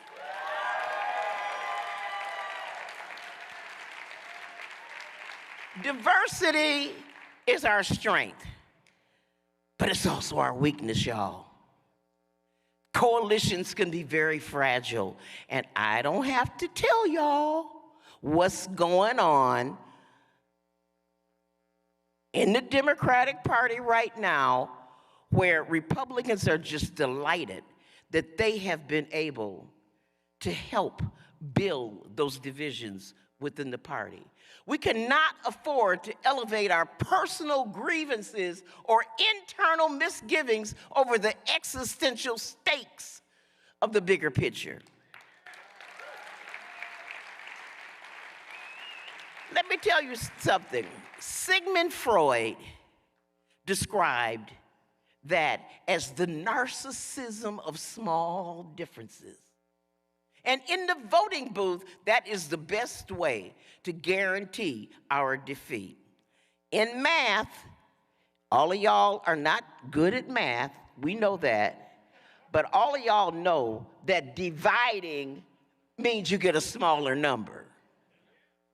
If you divide, we lose. Because the magic is that we are have the numbers of people to win all these seats, statewide and nationally. Our corrupt, compromised Supreme Court, corrupt MAGA agenda, Congress, deciding that they're going to strip us of our voting rights, all of these things are much bigger than the grievances that we have. We do not have the luxury to tell people to sit out elections or to vote third party or feel some kind of way. And I'm telling you, the chaos of the last 16 months has convinced me that we got to get back to where we have won. We have won major battles by sticking together. And when we hit those numbers, we could take the power back. We could stop the illegal war in Iran. We can end the weaponized terror of ICE and halt the deportations. We can release the full Epstein files. We can protect transgender Americans from state-sponsored attacks. We can defend our democracy and stop the dismantling of voting rights. We can shield federal employees and their unions from partisan purges. We can free Salah, Sarsour, and all those unjustly held in shackles. We can restore critical funding to Medicaid and SNAP. We can block the cruel attempts to strip $60 billion in benefits from our nation's veterans. And we can stop the diversion of billions of dollars to private schools. When we stick together, when we hold the gavels, we deliver for working Americans. And I'm telling you, we've proven that historically. The American Rescue Plan, the Affordable Care Act, the child tax credit that reduced poverty by 50%, the bipartisan infrastructure law, the PACT Act, the Inflation Reduction Act, and Supreme Court Justice Ketanji Brown Jackson, gone with your bad self. We need to lower costs for families, and we don't need magic to do it. We just need us to lean into each other instead of against each other. The only people who can stop us is us. I'm going to throw away one page of my remarks because I do believe in ending this speech on the same day that I started it.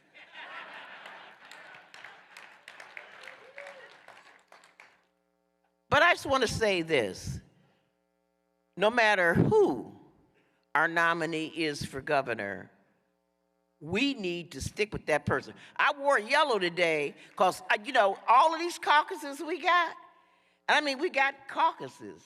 And we got different wings of the Democratic Party. Oh, the blue dogs and the progressives and the moderates and guess what? And the Democratic Socialists. I don't want to forget y'all.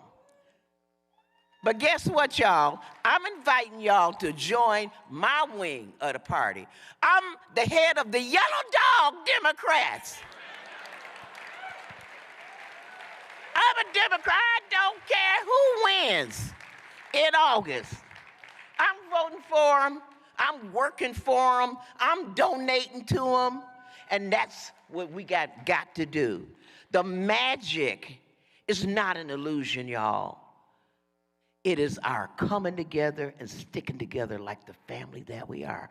Thank you. I love you. Peace out.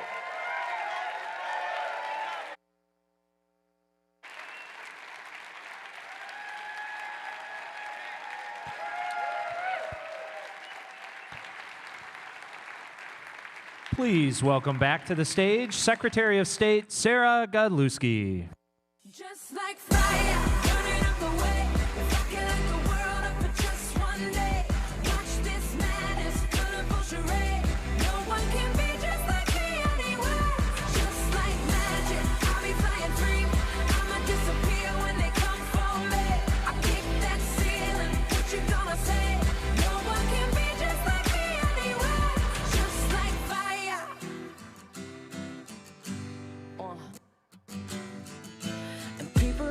laugh at you cause they are all the same.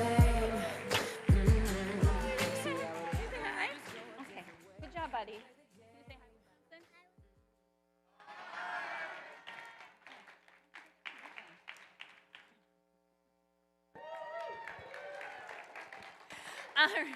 Hello, Wisconsin Democrats. He was very nervous about that, so thank you very much. Well, it is so great to be here as your Secretary of State and nominee to be Wisconsin's next Lieutenant Governor. And for those of you that were not in the room earlier, I gave a 4-minute vice chair report, and I will tell you that was not nearly enough time to cover the mess Donald Trump, Tom Tiffany, and the MAGA Republicans are creating right here in Wisconsin.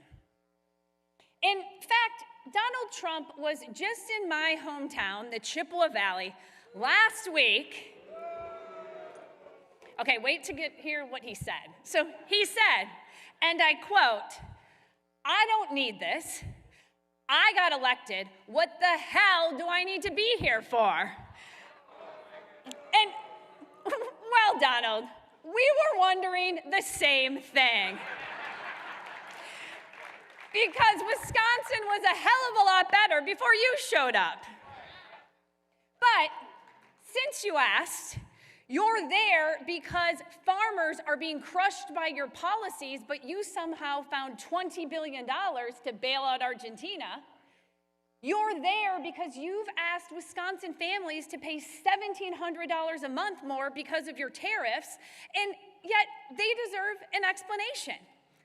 And while Wisconsin families are paying more for groceries, more for gas, and more for housing, Donald Trump is cashing in.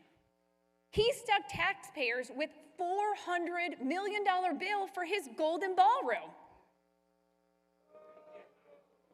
He tried to create a $1.7 billion slush fund for the January 6th insurrectionists. Oh, it gets worse.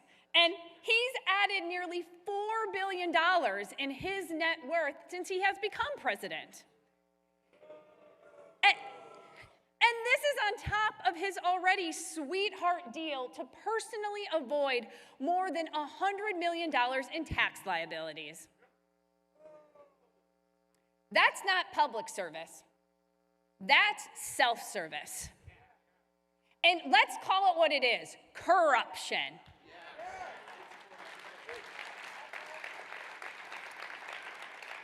And see, Donald Trump didn't drain the swamp. He gold-plated and put his name on it. Speaking of swamp creatures, have you guys heard of someone named Tom Tiffany? Now, Tom loves to throw around a "you betcha" and play that nice guy from northern Wisconsin. But don't let that flannel fool you. He has voted 100% of the time with Donald Trump. 100%. And that's not being a leader. That's being a lapdog. And whenever Donald Trump asks for something, Tom Tiffany says, "You betcha." So when Trump wanted to strip health care from 270,000 Wisconsinites, Tom Tiffany said, "You betcha."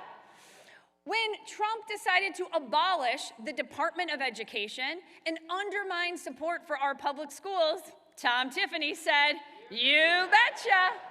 And when Tom dragged America into this reckless war with Iran that is driving up gas prices and costing service members their lives, Tom Tiffany said, "You betcha."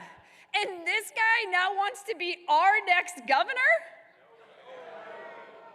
Somebody needs to tell Tom that Mar-a-Lago is not in Minocqua. But the problem isn't just with Tom Tiffany. We have a Republican majority here in Wisconsin. And what have they done to make life more affordable in Wisconsin? Not a damn thing. You know, this year, the Wisconsin Republicans handed out a $2 billion tax break to some of the wealthiest data center corporations in the entire world. They said no to expanding Medicaid, which would have provided health coverage for 90,000 more Wisconsinites. And they refused to fund affordable childcare at a time when daycare now costs more than tuition at the University of Wisconsin-Madison. But thank goodness we have Governor Tony Evers. Tony Evers has been a firewall protecting Wisconsin families. And when Republicans tried to attack our public schools, Tony Evers vetoed it.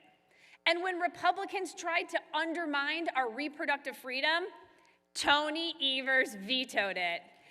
And when Republicans tried to put special interests ahead of Wisconsin families, Tony Evers vetoed it. He vetoed Republican attacks over 300 times. 300 times.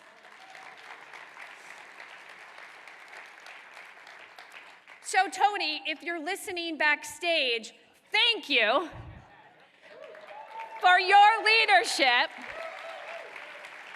because Wisconsin families, Tony, are better because of you.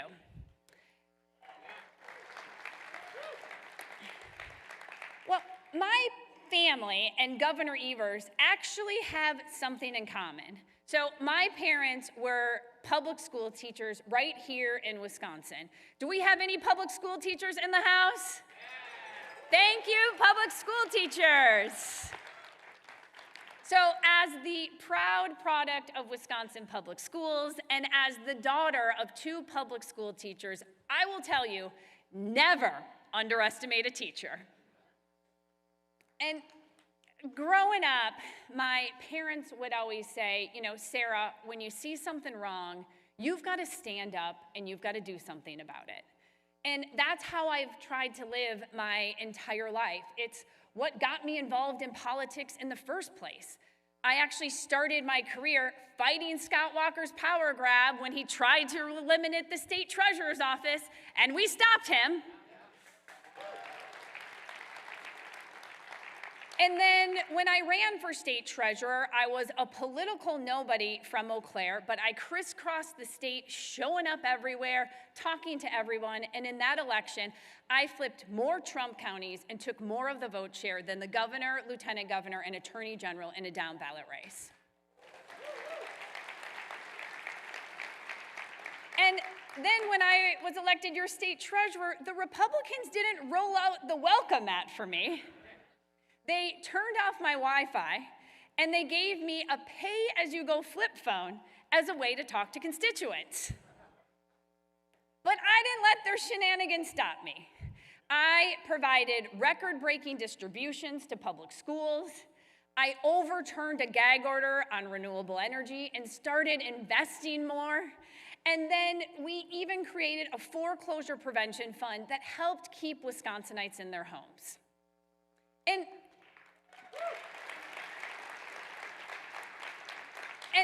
I didn't fight for these things because they were easy.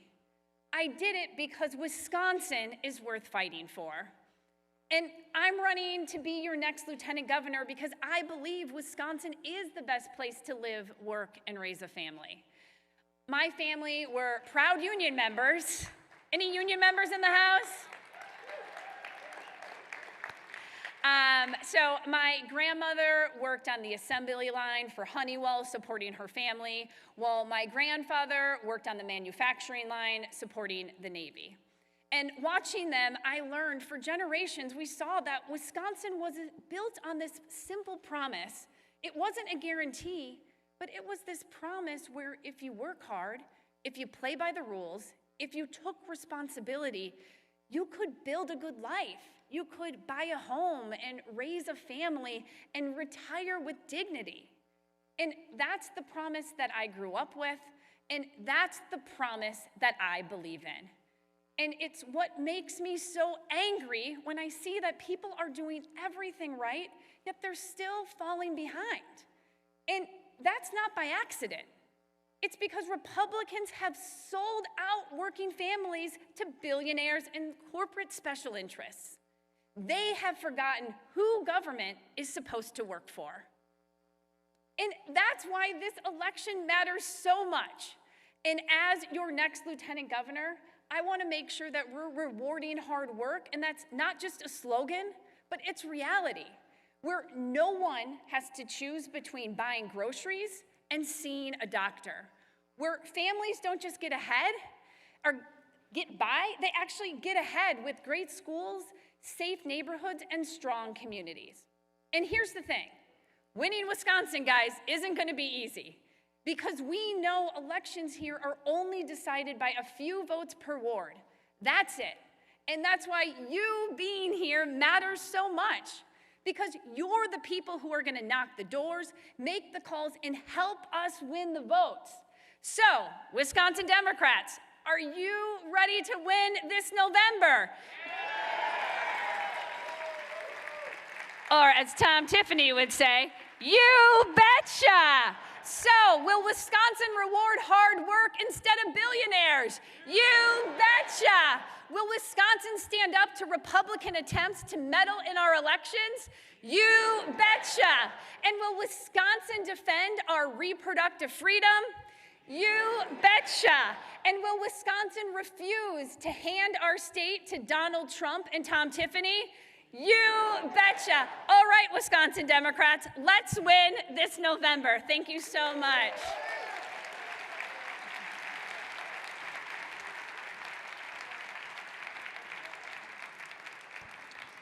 Please welcome to the stage the Attorney General of the state of Wisconsin, Josh Kaul. There's something happening here, but what it is ain't exactly clear. There's a man with a gun over there. Hello, Democrats. It is great to be here. You can feel the enthusiasm at this convention, can't you? There is real energy, and there's good reason for real energy, because 2026 is a huge year for the future of Wisconsin. And I am proud to be here running for re-election with a strong record of standing up for Wisconsinites, of taking action, and getting real results that make a difference in people's lives. For years, the opioid epidemic has been one of the biggest public safety and public health challenges that we have faced. My administration has taken action to fight that epidemic, and it has been needed, because this epidemic has been truly awful for families across the state and across the country. We've worked to get accountability from opioid manufacturers and distributors and others who allegedly contributed to this epidemic. And through that work, we have helped to secure the recovery of hundreds of millions of dollars, and significant resources have gone to communities across the state of Wisconsin to help fight that epidemic. And recently, we have seen a dramatic drop in opioid-related overdose deaths in Wisconsin.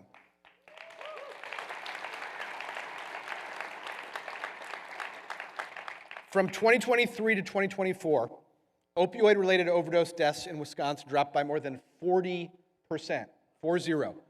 That is the lives of hundreds of Wisconsinites that difference is making. There's still a long way to go, but real progress is being made. And I'm proud to say that during my time as AG, we have made real progress in other important areas as well. You may remember in my first campaign for AG, one of the big issues was untested sexual assault kits in Wisconsin. Well, I successfully fought to reform sexual assault kit laws in Wisconsin. My administration launched a sexual assault kit tracking system, and Wisconsin is ensuring that people who commit that dangerous crime are held accountable as they should be.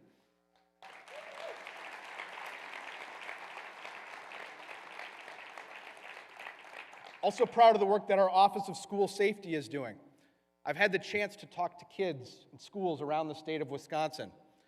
As somebody who graduated high school in 1999, the year that the tragedy took place at Columbine, I went to school in a very different environment than our kids are growing up in these days. Kids across the state right now think about school safety as a regular part of what they think about in our schools. They have grown up with these drills, and making sure that we have an office at our Department of Justice that is effectively helping keep our kids safe, that is critical for our kids' well-being, and it's critical for their safety. So we are going to keep working to do what we can to keep schools in Wisconsin safe.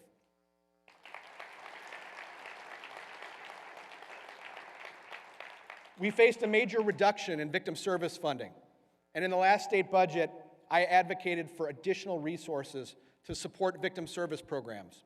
That is critical for people who have been the victim of sometimes awful crimes. And it's also critical for public safety, because when survivors get support, it can help empower them to work with law enforcement and hold offenders accountable. After advocacy throughout the budget process, in this recent state budget, significant funding was invested. Not as much as we wanted invested. Unfortunately, we've got a Republican majority in the legislature, but significant funding was invested to support victim service programs, and as a result, more folks who are in need of those critical services are able to get them in Wisconsin. So progress is being made, and for nearly a year and a half now, we've been working to make progress in Wisconsin while also dealing with an administration in Washington that, among many, many other things, simply has not been on the side of working families. Let's be clear, Donald Trump has looked out for the ultra-wealthy. He's looked out for his allies. You remember he set Elon Musk and Doge loose on the federal government. He signed into law tax cuts that provided massive benefits to the wealthy. And he certainly has not been afraid of pursuing vanity projects. His name just came off the Kennedy Center.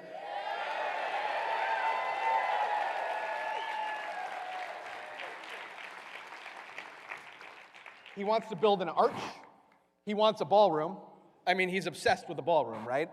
It's bizarre. We can agree that's bizarre. And when Donald Trump was in Wisconsin recently, he talked about what he called the reflecting pond, fountains, and even new grass in Washington, D.C. New grass. Not too long ago, he said, "The thing I do best in life is build." And look, he clearly has been focused on construction in Washington, D.C. But meanwhile, his administration has been in the demolition business when it comes to critical programs that support families here in Wisconsin and across this country. And often, they have done that unlawfully.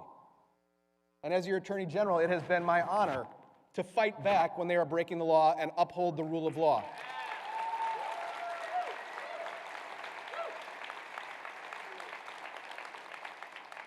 We have fought back over and over again. We fought back against cuts to funding that supports schools and public health and funding for clean energy infrastructure. We fought back against illegal conditions on funding for victim services and disaster mitigation. We fought back against the dismantling of AmeriCorps, the Trump administration's unconstitutional attack on birthright citizenship, and much, much more. My administration has now joined more than 50 multi-state cases against the Trump administration. And we have had significant successes in case after case. You know, back in 2016, Donald Trump said, "We're going to win so much that you're going to get sick and tired of winning." But I got to tell you, I haven't gotten sick of beating the Trump administration yet.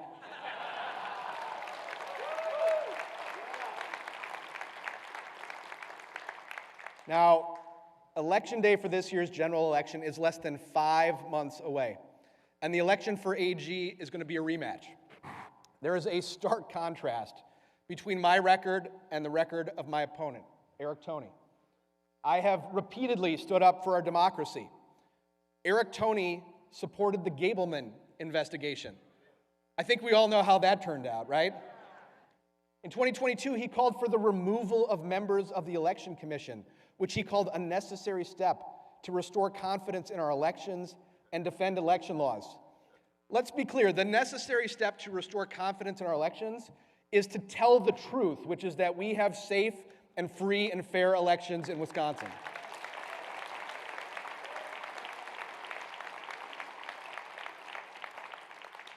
After Roe v. Wade was overruled, that happened, by the way, in 2022, during the campaign for AG the last time.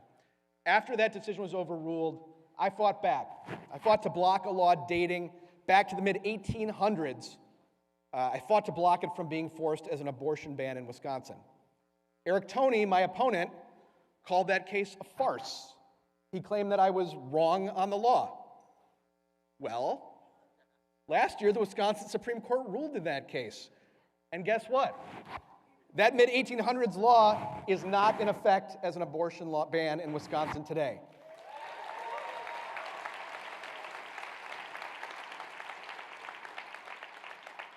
I'm also proud to have a record that shows that I am committed to protecting the people of this state, regardless of whether that means standing up to powerful corporate special interests. And I can tell you, Eric Toney, my opponent, will not stand up to special interests like I have. He certainly won't stand up to Donald Trump like I have. I mentioned before, we joined more than 50 multi-state cases against the Trump administration. Do you know how many Republican AGs have joined any of those cases? Zero.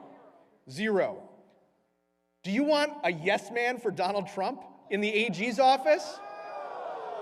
That's the last thing we need. So we need to win this AG's race. And look, this, as I said before, this is a big year for the future of our state. We have a real opportunity to take a huge step in the right direction. I was proud to be part of the group of folks running in 2018 when we defeated Scott Walker and Brad Schimmel and started turning the state around. In 2026, we can build on that progress. We have fair maps now. This is the time we can take a major step in the right direction. So let's flip the state Senate in Wisconsin. We have a tough path in the Assembly, but it is doable. Let's flip the state Assembly. Let's elect the next Democratic governor of the state of Wisconsin. And let's keep moving Wisconsin forward. Thank you, everybody. Let's get this done. Thanks. Thank you, guys.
Folks, put your hands together as Chair Devin Remacher joins a true champion for all Wisconsinites, Senator Tammy Baldwin.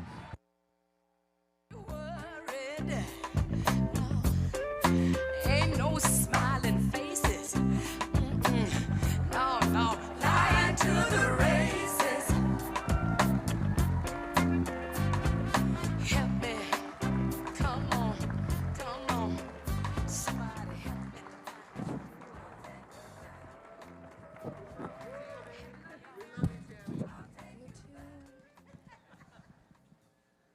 Hello, everybody. Thank you for Good joining us. evening. Yeah, well, we'll go ahead and get started. I'm very grateful for you taking the time to do this, break things up a little bit, you know? A lot of great speeches, hearing from a lot of folks, but, you know, being able to keep it a little informal is nice too. So I'm very grateful for you taking the time. I am delighted, and I heard you already giving it up for the people putting the furniture in place. We're IATSE, I hope. Yeah, well, let's get started. So I have a question for you. And Okay. Yeah, what is something about Wisconsin politics that people on the national level still don't fully understand? So I often get people talking about Wisconsin politics and thinking for Democrats to win, they just really need to focus on the two biggest cities, that it's all about Milwaukee and Madison, and they don't look much beyond.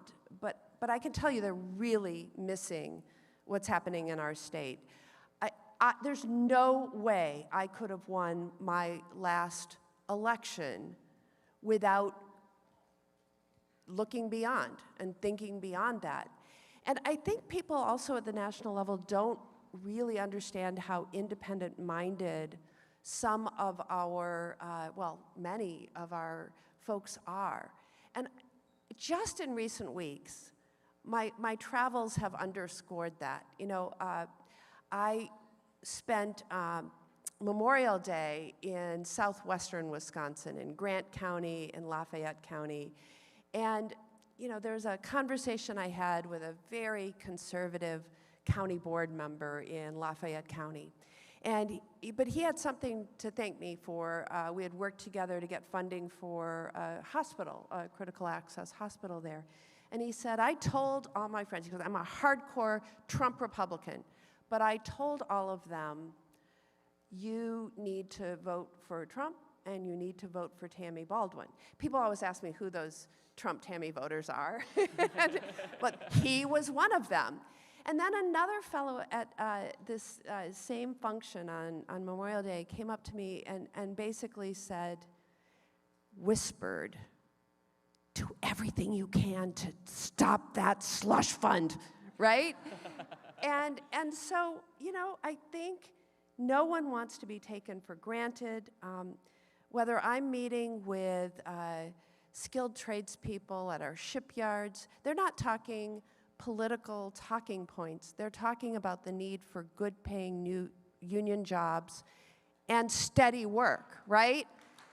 And when I'm talking to farmers, like I did at the Sauk County Dairy Breakfast today, they're talking about the high cost of fertilizer, diesel fuel, their struggles with markets and tariffs. They're not talking partisan politics. And, you know, when I'm talking to people who are in rural areas, they're worried about access to their health care, emergency care, maternity care, mental health care, and how far they'll have to travel to access it. And all of those issues I just said are things that we have a plan, we have ideas, we have the upper hand. And so about Wisconsin, it's all of us, everywhere. And we've got to make sure that we focus on that. So, Devin. Yes, Senator. I have a question. If I can call you Devin, you can call me Tammy. Yeah, okay, all right, deal. Okay. You've been at DPW for a while now. What does DPW do differently than that sets them apart from national Democrats? I think there's a lot of things, but if I had to boil it down to just one, I think it would be our year-round effort. And, you know, it started with year-round organizing, neighborhood teams built all over the state, which is really the backbone of everything we do. But what really has helped take us to the next level is constantly figuring out each and every cycle, what can we add to that? What can we keep doing? You know, our former chair, Ben Wickler, called it the permanent campaign sometimes. And, you know, I'm a very big fan of that. And I think that's exactly what this is, right? There he is, he's right there. Yes. Hey, Ben. And, you know, to me, figuring out how we add year-round voter protection, right? To me, that's been a game changer. Recruiting poll workers in the off year to make sure that, you know, people who believe in democracy help run democracy on election day. Curing ballots, you know, building the volunteer base so that's self-sufficient. You know, we have really taken a 72 county approach this year, where we're also focusing on our county parties across Wisconsin to give them the tools they need to build this party stronger from the bottom up in a real way. And I think that permanent campaign that grows and learns every single year has been a huge game changer for us, and is the reason why we're a model for state parties across the country. No, I think you're absolutely right. I remember the old days where you built it all up, election day, you put it all back in the barn or in the storage locker and started all over again a year later. And that's not what we do here, thanks to your leadership. Well, and thanks to all the people in the room, too, Yes! for helping out with that. Yeah, no, it is a team effort. And, you know, speaking of being a team, Tammy, what can Democrats here in this room and beyond do to help support you in fighting back against Trump and everything this administration is doing? Oh, my gosh. Well, you know, we've had to get creative. I'm going to probably remind people several times tonight. They have a trifecta in Washington right now, hopefully not for much longer. But, you know, there are a lot of things comes with having power and setting the agenda. But one of the ways, there's so many ways we can fight back.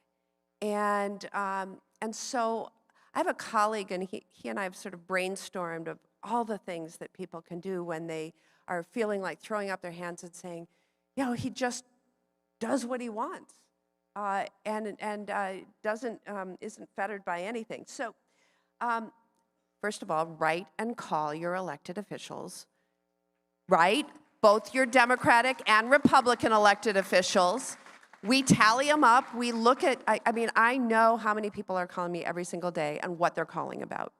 And I will just add a little note that in a typical day before Trump came back for his second presidency, we would get between 50 and 100 calls a day. With some of the things that he has been doing, we've been getting between 500 and 1,000, tenfold the number of calls. Thank you for calling. And thank you for also taking the time to call my Republican counterparts. They need to hear. But anyways, that's just number one on my list. Keep organizing. Go to No Kings rallies. Keep on peacefully protesting or demonstrating. Show up in local elections. We had some great wins this past April in the local elections, so that's pretty exciting. And that's, you know, from mayors, city council, county board, Supreme Court, election clerks, some of those are elected. Yes, let's keep good ones in office. Join a nonviolent general strike or boycott that's targeted. Help somebody who's running for office. Run for office. Yes? Show support for vulnerable communities. Know your neighbors. Be there for them if need be. I hope we never have to really do this en masse, but train as an observer for an ICE operation. Yep. Join an affinity group that works on an issue that you care passionately about. One of the most powerful things that I've learned about political change is it does not start in Washington, D.C. It starts with all of you.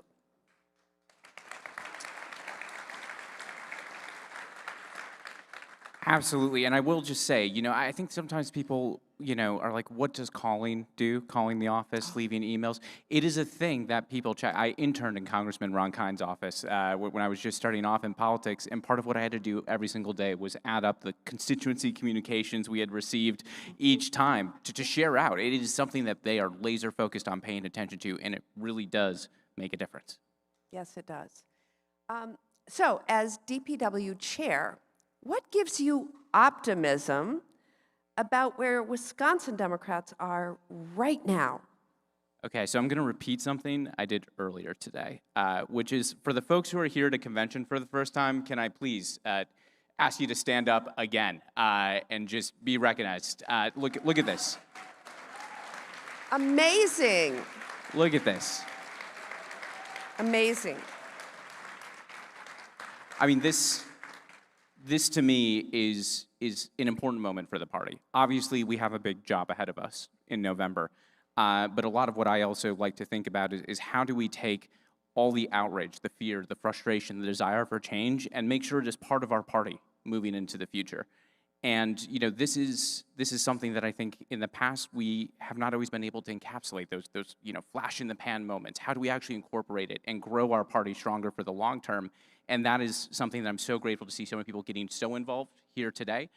And I'd like to share one other thing, which is we tried something new in the spring. Obviously we do a lot of door-to-door canvassing.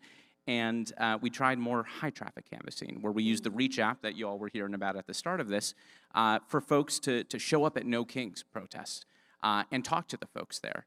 And out of the almost 2,000 people that we talked to at those events, over 60% of them we had never been able to reach through our coordinated campaign or state party apparatus in 2024 or 2025 during the entire presidential. It was a game changer. And this is what each and every one of us can do with just the app on your phone. If it's a parade, a farmer's market, a community festival, we have this opportunity where there is an openness to hearing from us, to win people over. And if we can get them to vote for us in this November, it makes it that much easier to do for 2028 and beyond. Yeah. And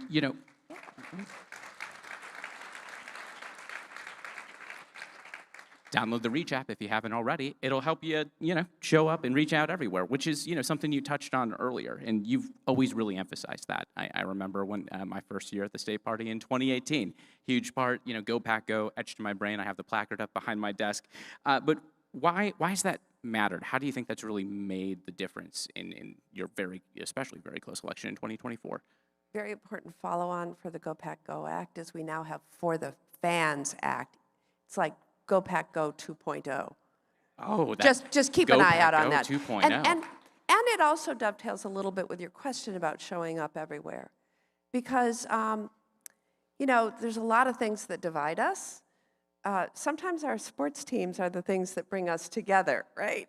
And so, but I remember early on, one of the really positive pieces of feedback I got from voters was, people sort of saying to me, I don't know the last time I saw a senator in this part of Wisconsin, and it certainly wasn't a Democrat. And so you go to places where you're not necessarily expected to show up. And that's welcome and remembered. But you also learn so much.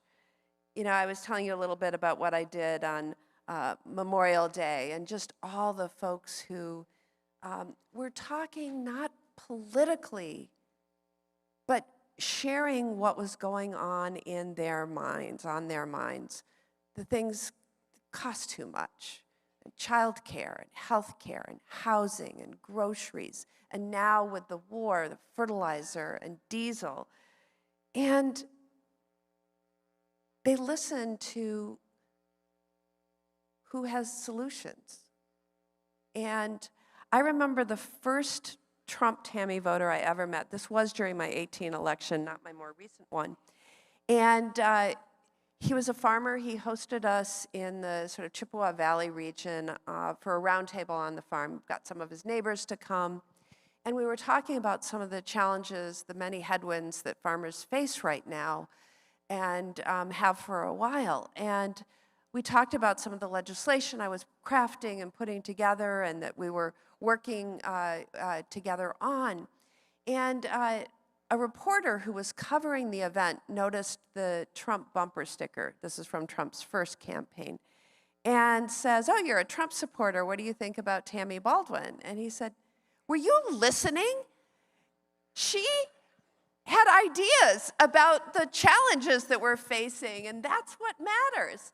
And so showing up certainly matters, and whether it's dairy farmers in western Wisconsin or timber and paper industry folks in the North Woods of Wisconsin, yay North Woods, manufacturers in the Fox Valley, right, veterans in rural areas and urban areas. When that big ugly bill came through last year, with its brutal cuts to SNAP and to Medicaid in order to pay for huge tax cuts for billionaires and Trump's buddies. It was so important to me to travel everywhere in this state to hear the stories. What was going to happen to folks? What's going to happen to families who have children with disabilities, who need Badger Care, Medicaid, not just for the health care services, but other support services? What was it going to mean for people who are already food insecure? And the strapped food pantries, if we cut SNAP to the bone. And I brought those stories from all over Wisconsin back to Washington, D.C. with me, and it makes a difference. We might not have won that round, but we are going to win the next.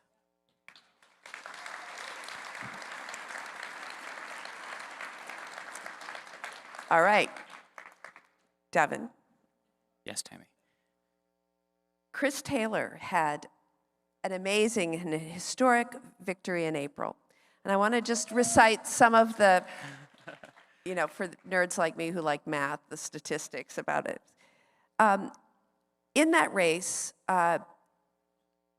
we flipped 29 counties Trump won in 24. 29 counties. We flipped 19 counties from red to blue from just the year prior, 2025. How did this happen? And what does it mean for November? We keep hearing about a blue trifecta or a Democratic trifecta. Can you tell us what that means, not just electorally, but what does it mean substantively, legislatively? Well, it means a whole heck of a lot, I think, to the people of Wisconsin. And, just hearkening back to April, in addition to now Justice-elect Chris Taylor being a fantastic candidate who worked incredibly hard throughout the entire campaign stretch, spooking off an incumbent conservative justice in doing so. I really want to give her a ton of credit as well. I mean, I think she ran a very great campaign. She can... She can't really, in her new role, attend these things as much anymore, but deeply grateful to Chris Taylor. And, I think a lot of it came down to being able to seize the energy and momentum of this moment. I think it's things like on March 28th, making the decision to show up at No Kings events around the state, to reach out to people, to bring folks in who may not have voted in a Supreme Court race before, which can almost feel hard to believe sometimes with how much energy was on the one in 2025. But, I really do think that the 2025 court race and Elon Musk's involvement backfired in a way that is still echoing forward to this day. And, all we need is the fact that he is now not just a billionaire, but a trillionaire.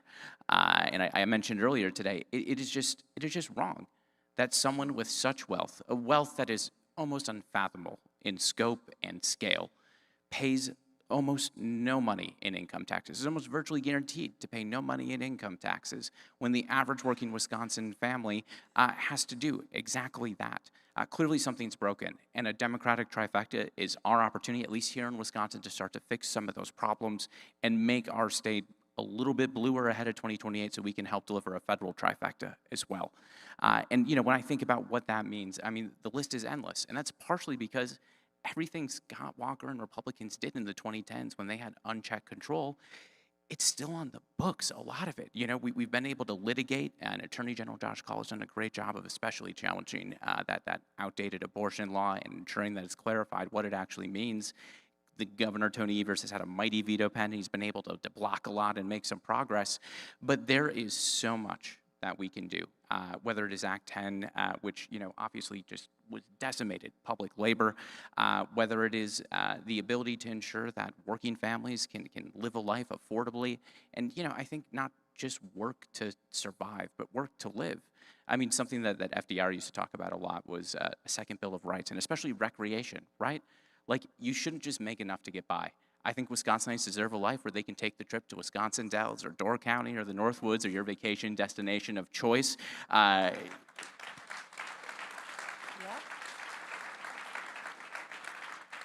only left off the driftless reason because I don't want it to get overcrowded. I want the driftless to myself.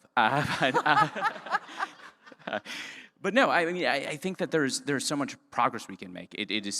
There is a laundry list. And I think that's what's really exciting about this primary right now, is to see how all of our candidates for governor are focusing on different aspects, how they approach issues, and how we're thinking about the future. You know, in many ways, the Republican Party is regressive. And I think that when we're thinking about how Wisconsin can be a state that leads, you know, not only for the people here, but for the entire nation, right? This is a changing world. And when you look at what's happening, whether it's with climate, the economy, you know, the development of AI, a lot of forces are converging on Wisconsin and the Midwest. And I talked with your colleague, Senator Slotkin, about this as well. But, you know, this is the Midwest. I think it has a very bright future ahead of us. But in order to capitalize on it, we have to be progressive, we have to be forward-thinking, and we have to be ready.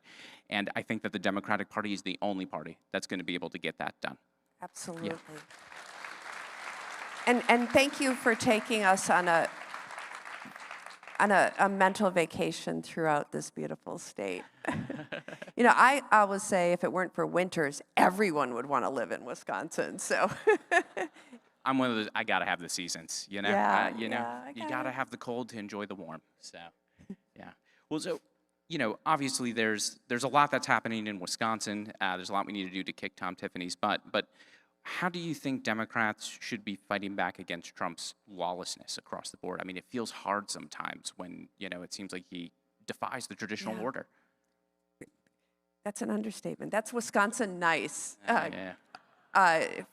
No, the overreach and the illegality and just, you know, ignoring the Constitution is just staggering from day to day. They said at the beginning, we're going to flood the zone. And I just feel that flood coming so frequently. And I think it's really, sadly, too easy for people to feel, I don't want to say despondent, but really frightened about the times we're in and what we do to fight back. I'm going to steal a line from our Attorney General, Josh Kaul, who just sort of breaks it down, because it's good to sometimes break it down and think about it. So we fight back in the courts, in the Congress, in states and localities, and through the people. So one thing, when I say the courts, people will say back to me, it takes too long. You know, he does something outrageous and then it takes too long to get a case. Or even if we win, it'll get appealed up to the Supreme Court, and you know, that's his hand-picked Supreme Court. Okay, let me just tell you the facts.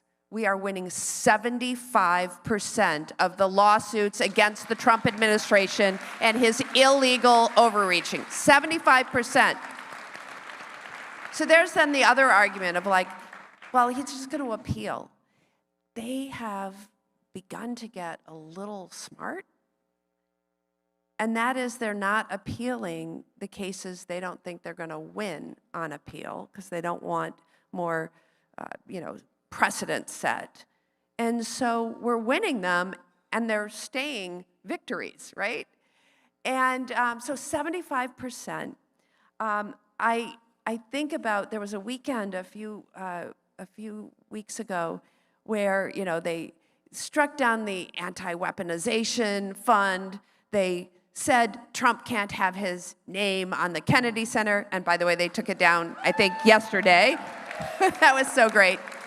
But we saw earlier, they struck down his tariffs. He had a temper tantrum. But so the courts, and part of it, this is just a nerdy aside, but I know that under the Biden administration, we were always focused on confirming his nominees for the court. These are lifetime appointments to the federal bench. And we're like, yeah, but we want to be working on substantive legislation. No, we need to focus on that. We got more federal judges, many of them young, many of them diverse. I know that's a really bad word under the Trump administration, but we really focused on that, and that is paying so many dividends right now, to have so many progressive jurists on the federal bench.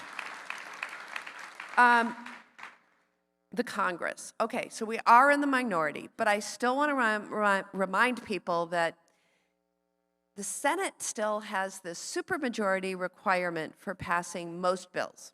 Now, yes, the Republicans are doing everything they can to find out little ways around that reconciliation and whatnot that only requires simple majority votes. By the way, we're trying to do the same, but we are able to stop things like President Trump's #1 priority, the SAVE Act, should not be named that, but that's really stripping US citizens of their right to vote in so many different ways. It's one of the most cynical attempts to restrict access to the ballot box. And we are not going to let that pass the United States Senate. There it will die. Also,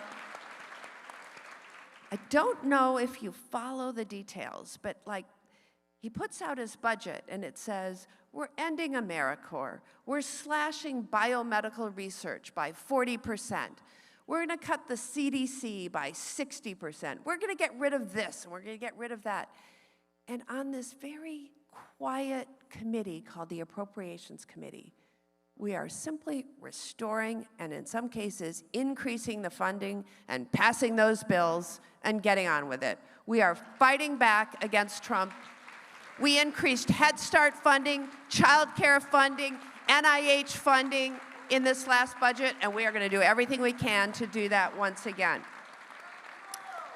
Okay, so the states and the localities, there are so many ways that we can ignore executive orders that only apply to the federal government.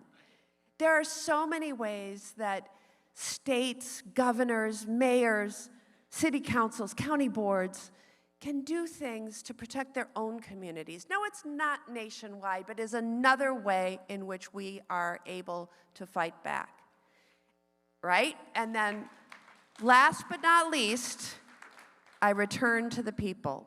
And you asked me a question earlier about what can Democrats do. Well, frankly, it goes beyond Democrats or people who actively affiliate with Democrats to fight back.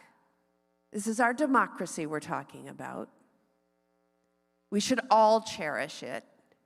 And so do those things I talked about. But those are the 4 predominant ways in which we fight back against President Trump's lawlessness and recklessness and autocratic tendencies. Oh. All right. So I could get formal again. Mr. Chairman, what are you seeing from grassroots activists and volunteers that feels different from previous cycles?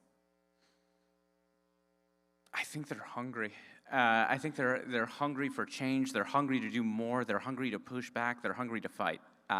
You know, I think maybe it's because Republicans tried to put us out in the wilderness for so long. You know, I really think that, you know, when you look at Wisconsin, right, and the story of what happened in the 2010s, when they drew the maps, when they changed the laws and curtailed early voting and made voter registration more difficult, implemented the voter ID law, they really thought that they had probably just put us out in the wilderness. And, you know, they thought that we'd starve to death out there. And it felt like that for a while, right? You know, there were some really tough years where we continued to lose more and more Democrats in this state. But, you know, fortunately for us, unfortunately by them, I think in some ways that experience was kind of like being raised by wolves. And we have come back with a mighty appetite to win this November. So I really feel that from folks all across Wisconsin. And you all hungry? All right. Starving. And, you know, I see it in the way that folks are speaking out, are trying to find every opportunity to engage people and, you know, go above and beyond. Obviously, there's a lot of doors to knock, there's a lot of phone calls to make, but all the things you listed are things that more parts of our party want to be engaged in ways that I think are just operating at a higher volume than ever before. And, you know, sometimes one thing I really love is when I kind of stumble across a county or somebody that's like doing something new. And do we have folks from Barron County in the house? Barron County? Okay, we'll take it. Well, listen, Barron County has a Reddit user, his name's userdk3, and he is all over Reddit, constantly posting things that are going on in the county, sharing information, showing when the candidates stop by, and it's really great. He gets a lot of engagement, he gets a lot of people, and he educates folks on what's going on in the party. And, you know, like just seeing people stepping up into new leadership roles, getting involved for the first time. You know, we've always had excitement and energy in some years, but this year it is literally just spilling outward. And it's really great figuring out how we can channel that and point it like a laser at beating Tom Tiffany and Republicans up and down the ballot this November. Excellent. Yeah.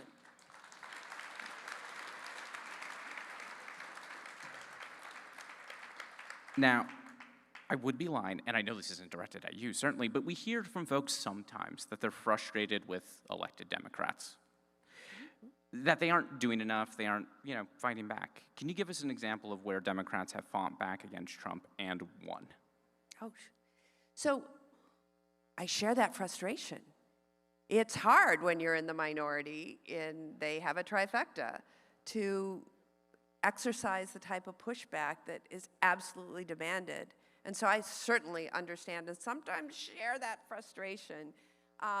But we also get to work with the tools that we're given and that we have. Not that they play by the rules, but anyhow, just a little aside. I want to share a couple of stories that are probably not making many headlines. One of them was last year. So remember, the Trump administration comes in, they put DOJ in charge of things, they have these massive firings of federal employees. I called it the Valentine's Day Massacre because on Friday, Valentine's Day of last year, they fired thousands upon thousands of federal workers indiscriminately. In the meantime, it's spring semester in Milwaukee, and they find lead in a bunch of their public schools. And they have to displace over 1,000 elementary school children to other schools to remediate this crisis. Now, you remember the lead crisis in Flint, Michigan when it got in the water. What did they do? They called the Centers for Disease Control and Prevention and got their lead poisoning experts. They came in, they surged, they worked with the local folks, and they, drove solutions. Milwaukee called up the Department of Health and Human Services and said, "We need your lead experts. It's a desperate situation." And there was nobody left. They had fired all of them. I kid you not. And I had a long sort of back and forth with Secretary Kennedy about this because he lied to me. He said, "Oh, no, we certainly, yes, you did. You fired them all." So maybe a part of it was naming and shaming, but I was able to get them to rehire those lead experts, and Milwaukee Public Schools has remediated. That's one story. The other story I want to share with you, I'm particularly happy to share with during Pride Month. Happy Pride, right? So I was instrumental in a previous administration of getting a hotline in place called 988. It's a suicide prevention mental health crisis hotline, right? This was bipartisan legislation. It got signed. It got stood up in 2022. And, there'd always been a hotline, but it was a 10-digit number. Nobody had it memorized. And in a time of crisis, you need something, 988.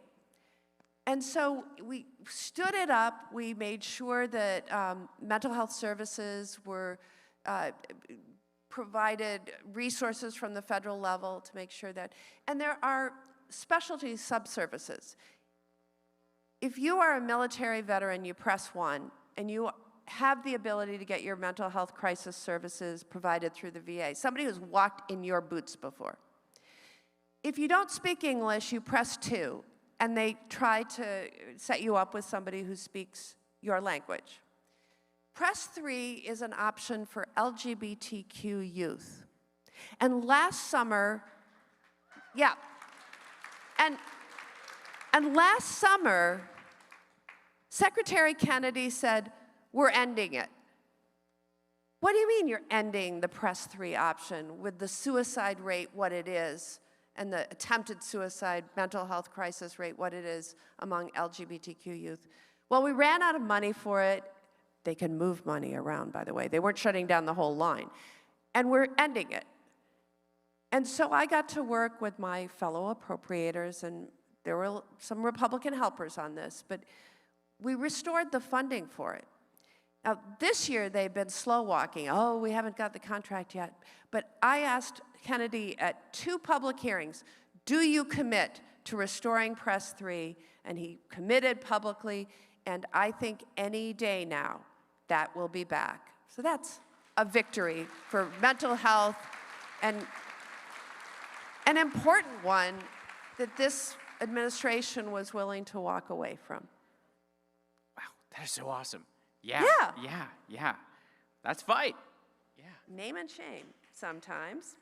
Okay, what lessons have Democrats learned from organizing in Wisconsin over the past several cycles?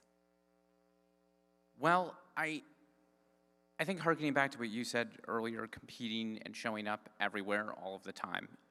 You know, one of the things about having the permanent campaign infrastructure is you don't take elections off, which, you know, as someone who's worked at WisDems for a while, you know, it adds some extra mileage to the election years. But, you know, I think spring elections in particular are so critical in this state. And I think obviously we saw that earlier this year.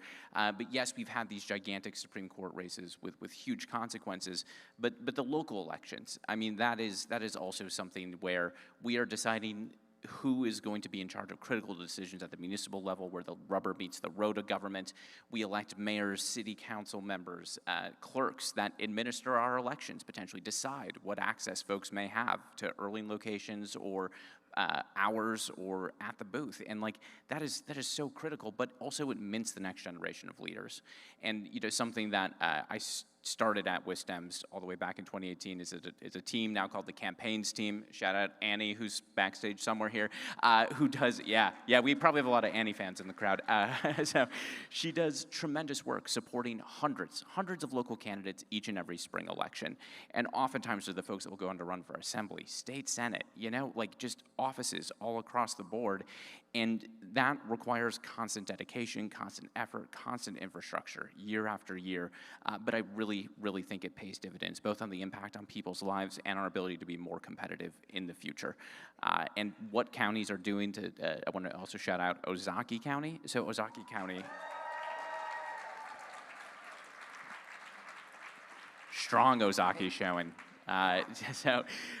You know, if Nick Offerman is here, who's the campaign vice chair under Chair Deb Dassow, they have this really fantastic campaigns, basically, vice chair, who focuses solely on supporting the local races within the county. And it is, I attended their meeting, they have PowerPoints, presentations, they get people excited to complete the doors for each of the candidates, and it really makes a huge difference, and something I'd love to see counties be empowered to do across Wisconsin. I've seen some of those graphs. They're pretty impressive. Yeah, it's really cool. Yeah.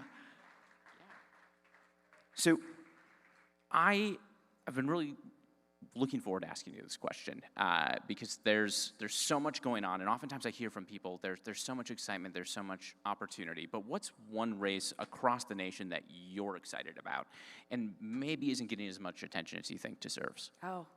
Well, first of all, like last year at this time, if you had have asked me whether we had a shot at taking the Senate back, given how we need to pick up 4 seats in order to get the majority back, I would have said really long shot if I was being candid with you. You have to be optimistic, but whatever. I am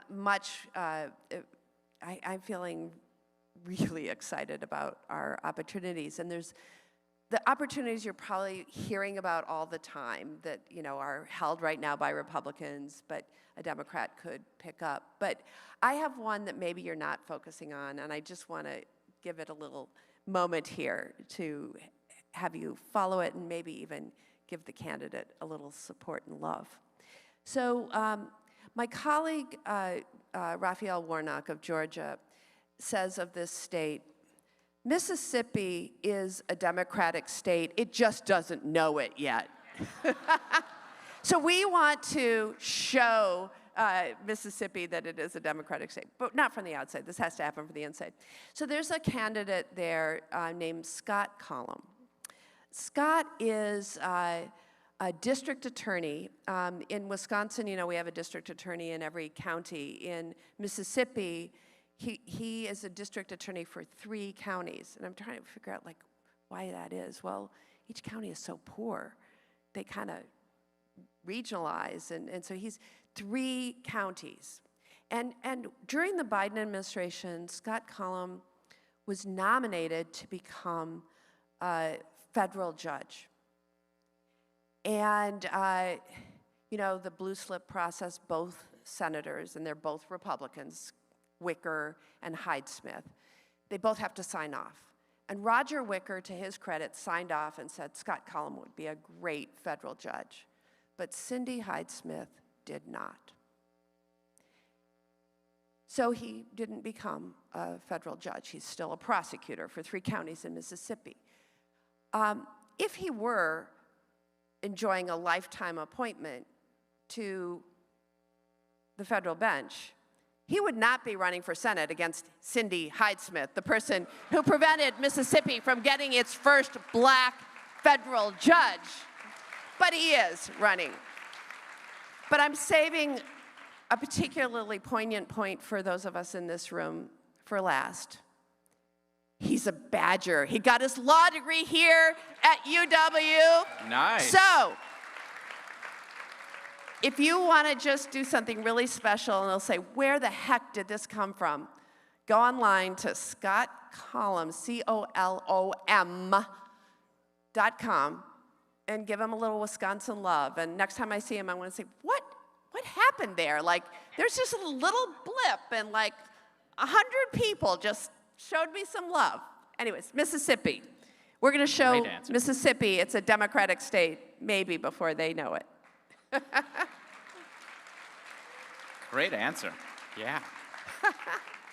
Oh, all right.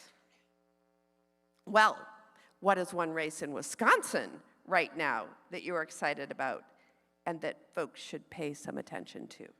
So this one, I think, is a little bit of a sleeper. And, you know, I think we have the ability to compete everywhere in all of our congressional districts, but I really think Republicans are headed towards a disaster in the 7th congressional district, the seat top 50. Yeah.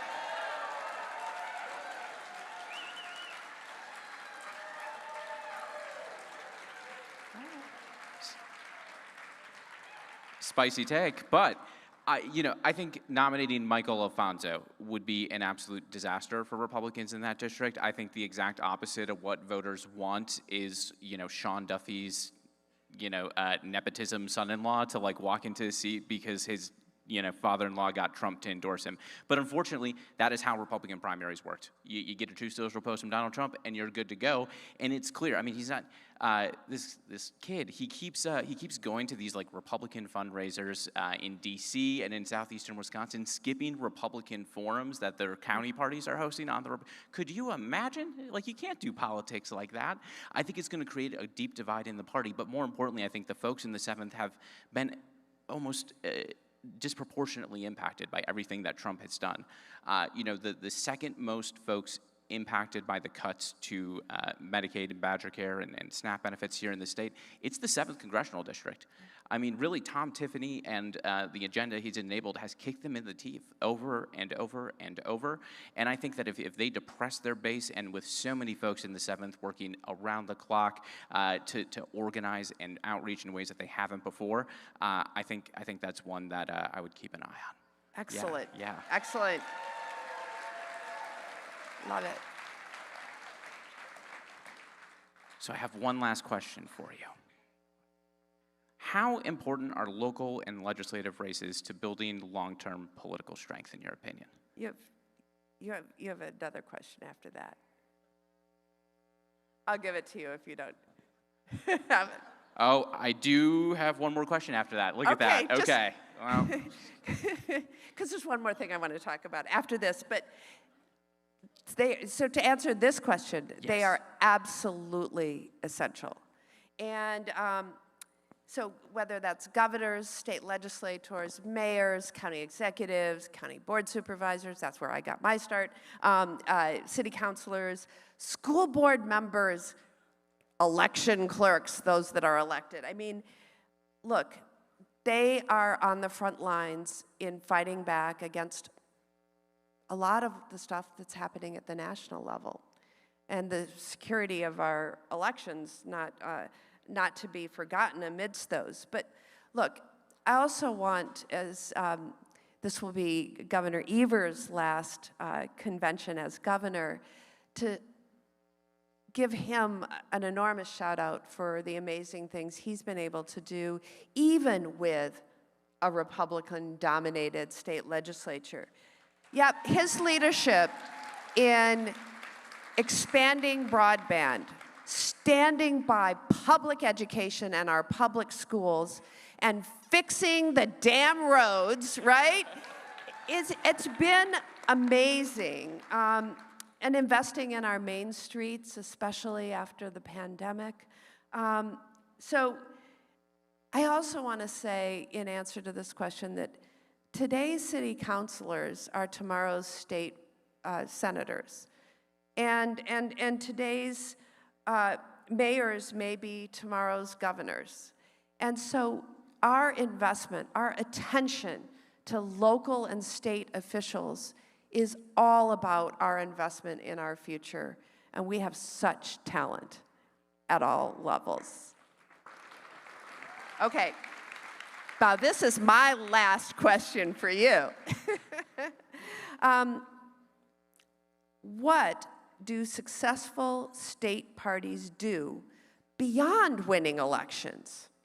Well, they keep track of what question they're on. So my apologies on that, Miss. Don't worry. I just know there's something I wanted to talk about. Yeah, so I think that successful state parties, to me, and I just got back from Rhode Island where there was the quarterly gathering of state parties across the country. And I think that when I sort of see where people begin to put the blocks of a really successful organization together, I think it comes down to just making sure that they're actually harnessing everything and every possibility within the state that they happen to be in. And, that seems like a pretty, kind of blasé answer, but, it actually takes a lot just to kind of reach out to all of our natural allies, to all of our partners, to actually have county parties in most states. I mean, at the ASTC, the Association of State Democratic Committees, they're still focused on building county parties in a lot of states, and that's like a new thing. They might only have the state party. And I think that paying attention to how you can sort of use the moment, use allies like those in labor or across interest groups to just figure out how you can build that coalition, that movement, and help deliver change in the state, and just get everybody together and kind of pointed in the same direction. If everyone's running, some people are focused on court races, and other people on legislative, and other people on local races, you have to focus on each and every election like a laser. And sometimes that means you have to pick your battles, right? You have to pick yourself up somewhere and start building that momentum. And for me, I always look back at 2018 when Rebecca Dallett won that Supreme Court race in the spring, and I think that was just the springboard we needed all the way up until your re-election in the fall and wiping out Walker along with the entire Republican statewide slate. So, you got to start somewhere. And that was a heck of a way to start. Absolutely. Yeah. So now, actually, my last question. What accomplishments are you most proud of delivering for Wisconsin families recently? So the recently part, again, they're in charge. And it is really challenging. So I'm going to share one that is not yet a victory. I hope it will be. It was over a weekend. I was at home on February 20th when this president started an illegal war of choice in Iran. And I returned to Washington, D.C., feeling many of the same emotions that anyone would feel in America right now. And I also had so many like-minded Democratic colleagues in the Senate who are like, this cannot be business as usual. We cannot just have a war powers resolution vote and get everyone on record and then move on. But what can we do? What can we do differently? And we came together and we hatched a plan that we would, I think a number of us each introduce our own war powers resolutions. And we would demand a vote because this is something that you can do in the minority. It's a privileged motion. You can demand a vote on it. And so every week, we're going to put everyone on record with whether you stood with this president and his illegal, reckless war of choice or want it to come to a halt. And the first vote we took, we had one Republican who stood with us. And then the subsequent votes for several weeks, we just had that same one Republican who stood with us. I had my week when my resolution was up and, like I always do, go to the floor and make my arguments. And then something started to happen. We got a second Republican. We got a third Republican. Just a couple weeks ago, we got a fourth Republican. And we had a majority on the vote to discharge this, I'm now getting the weeds, to get this out of committee and onto the floor. The strategy is working. I don't know how long it will be before we outright demand that this president stop this war. But there shall be no business as usual until we get the job done. And I am very proud to be fighting that battle every day.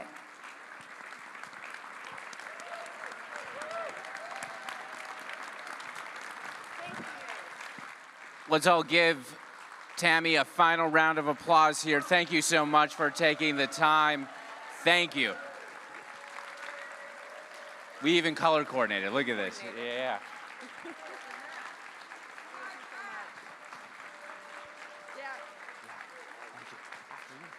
All right.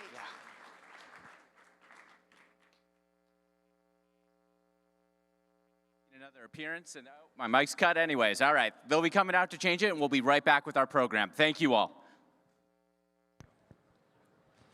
Please direct your attention to the video screen for a tribute honoring Governor Tony Evers. History has a way of choosing its hardest moments before it reveals its strongest leaders. In the years following the Tea Party, Wisconsin was in such a moment. These are the front lines in the battle for the future of our country. The politics thrived on division, pitting worker against taxpayer, teacher against parent, neighbor against neighbor. Well, the first step is divide and conquer. The Capitol itself became a symbol of the fracture. Is there a lot of anger here in Wisconsin? Yes. Flooded with protests and its halls filled with songs calling out for change.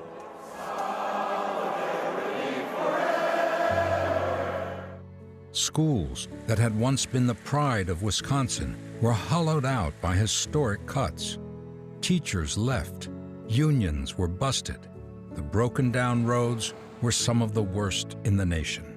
Extreme gerrymandering denied representation to voters, and billions were wagered on corporate promises of industry that never came. This is the 8th wonder of the world. For the record, Foxconn is definitely dead. It was nearly a decade of erosion. And then, in that moment, the people voted for change and turned to a steady hand to lead them. Not a bomb thrower, not a showman, a teacher, Tony Evers, a man who had spent his life believing that the strength of a state is measured not by the noise of its politics, but by the quality of its classrooms. A man who believed that what binds us together is greater than what divides us. This is that story. With everything that Scott Walker did around Act 10, really devastated public employees, but in particular teachers and education. There was a time when it felt like Wisconsin was breaking, when it felt like we were being ripped apart, neighbor from neighbor, friend from friend. Scott Walker and the Republicans who were leading the state had this divide and conquer strategy, and they were going after teachers, they were going after folks who worked in public service. There were a lot of people that didn't think Tony could win against Scott Walker, and a lot of people that discounted him and his re-election efforts too, but he proved them all wrong. When Governor Evers won, it felt like having the ability to breathe, because I felt like my community had boots on their necks. We saw across the state that people wanted somebody that was going to be steady at the controls, somebody that they can trust and believe that when there are really big decisions that impact our lives here, that he is going to do the right thing because he is a man of character and of integrity. Tony Evers is this young kid from Plymouth, Wisconsin, who grew up with a strong family network, a family that believed in community, a family that believed in education. Tony Evers is kind, very empathetic person who cares deeply about children and our future and our state. I feel like calling him an accidental governor, the guy who went to be a teacher and a principal and then the head of the Department of Public Instruction and wanted to help kids. I think he just stepped up. You should never confuse his gentle presentation as somebody who's not a fierce fighter. He is a fierce fighter for his values. He really strongly believes in service to the people of this state, and importantly and uniquely, that he doesn't bring a strong ego to his job. One of the things he says all of the time in the office is, I don't care who gets the credit. I just want to get things done. With Governor Evers, you always know from the moment you wake up that he's going to do the right thing on that day. It was always the focus of children and education. And he brought that to the governor's office, applying it to everything he does. He put students at the center and educators at the center of his decision-making. What people really want is someone to fix their damn roads and fund their schools and get that kind of stuff done. Governor Evers said he was going to fix the damn roads, and he did it. One of the things that he is most proud of was our efforts to help support Wisconsinites and get our economy back on track. Being able to do those Main Street loans and other things meant people had jobs, and more importantly, local businesses continued to thrive. We were the #1 state in the country for investing in economic development and businesses. Governor Evers' administration really took charge, and they really made sure that the people of Wisconsin were taken care of. And by the way, if you could be a really, really decent, genuine guy along the way, we're going to keep re-electing you. To break bread with him and to dance with him at our cultural celebrations. His dancing needs a little bit of work, but he does try. I definitely give him an A for effort, that's for sure. He's getting there.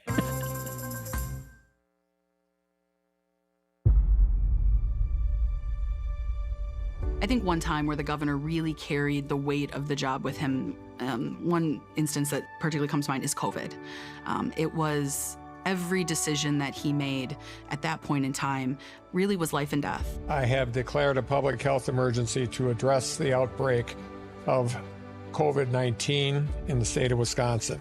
When Tony and I realized what was coming, making sure that there was really frequent communication between federal elected officials and state elected officials to understand the enormity of what we were facing. At the very beginning of things, we were walking to the hospital getting these like masks that looked like something like a maxi pad. Like it wasn't like real PPE. We were having to purchase body bags for children. We were having to make sure that people had enough masks so that they were able to keep themselves and their families safe.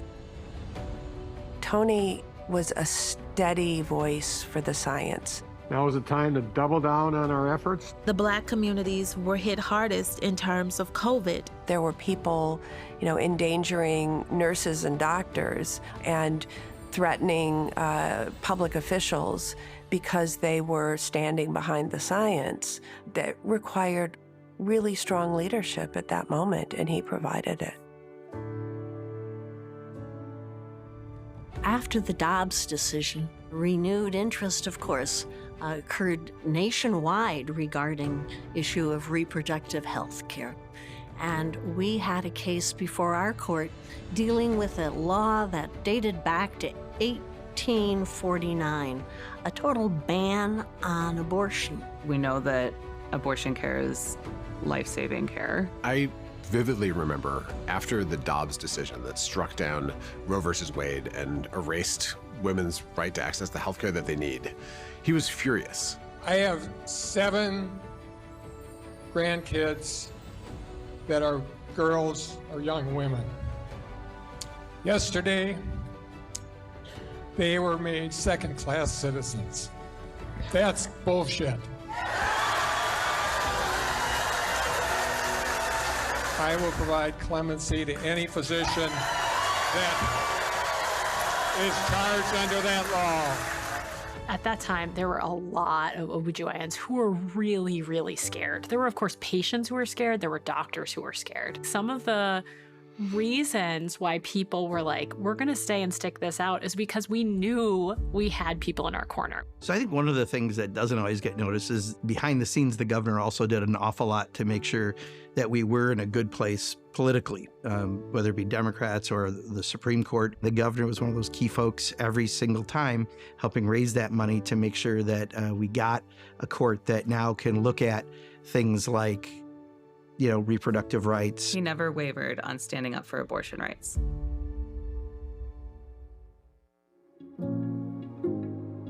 He decided to raise the pride flag at the state capitol during Pride Month. Historic move by the governor. For the first time in state history, a pride flag is flying over the state capitol. I remember encountering a friend I've known for years and years, and she was driving to downtown Madison, driving up towards the Capitol, and saw the pride flag, and it brought tears to her eyes to be acknowledged in her state in a way that she'd never seen before. It may be symbolic, but to have a leader like Governor Evers, who is standing up and saying, I have your back, that's extremely meaningful at this time.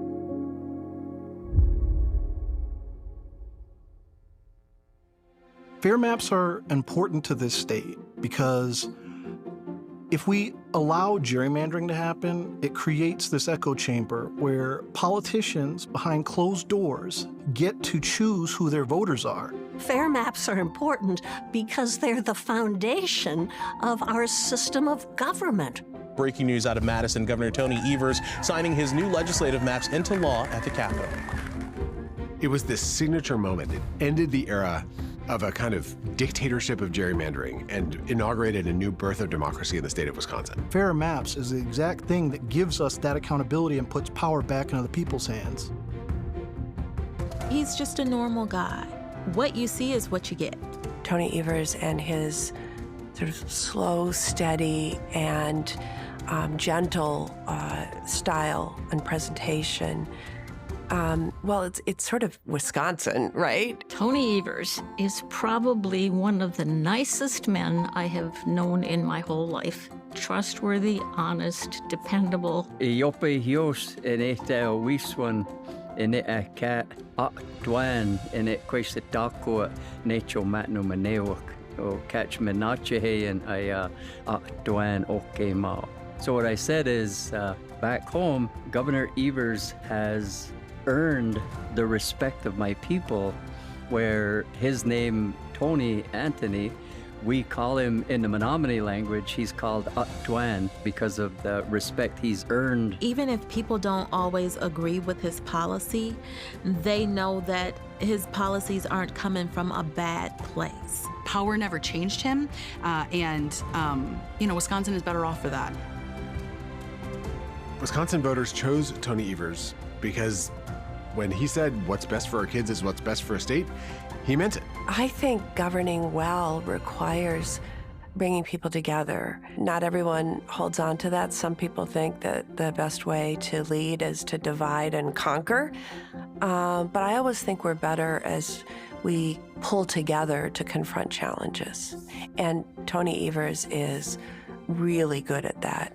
He was, figuring out what people are talking about at Euchre Games and what they wanted to get done back in their areas and their parts of the state. And so it was addressing those core issues of what a state government should get done. At the end of the day, he's shown a lot of us an example that when you're tired, when you're getting older, when you feel like life is heavy, that we have an opportunity to do something special if we work together and we actually communicate with each other. And I have all the praise. And it makes me sad to see that this is going to be it. But his legacy is one that shows that during one of the most difficult times in this state, that he was a part of the chapter that moved us forward. And for that, I'm eternally grateful. And Wisconsin, under Tony Evers, began to remember what had always made us strong. Our classrooms are once again a leader in the nation in quality. Our roads no longer tell a story of neglect. Our economy weathered a worldwide pandemic and emerged even stronger. Our state elections are now fair and free of gerrymandering. Abortion rights are protected. All because a steady leader understood that the future of a state is written first in its schools, in its communities and its workers, and in the trust its people place in one another. Tony Evers did not come to deepen the fracture. He came to fix it. He came to restore faith in the simple ethos that what's best for kids is what's best for Wisconsin. History may choose the hard moments, but the people choose the leaders who help us rise to meet them. And Wisconsin did. In the end, the teacher's lesson was the one that reflected his own life's mission. Know the right thing to do, then do the work to make it real.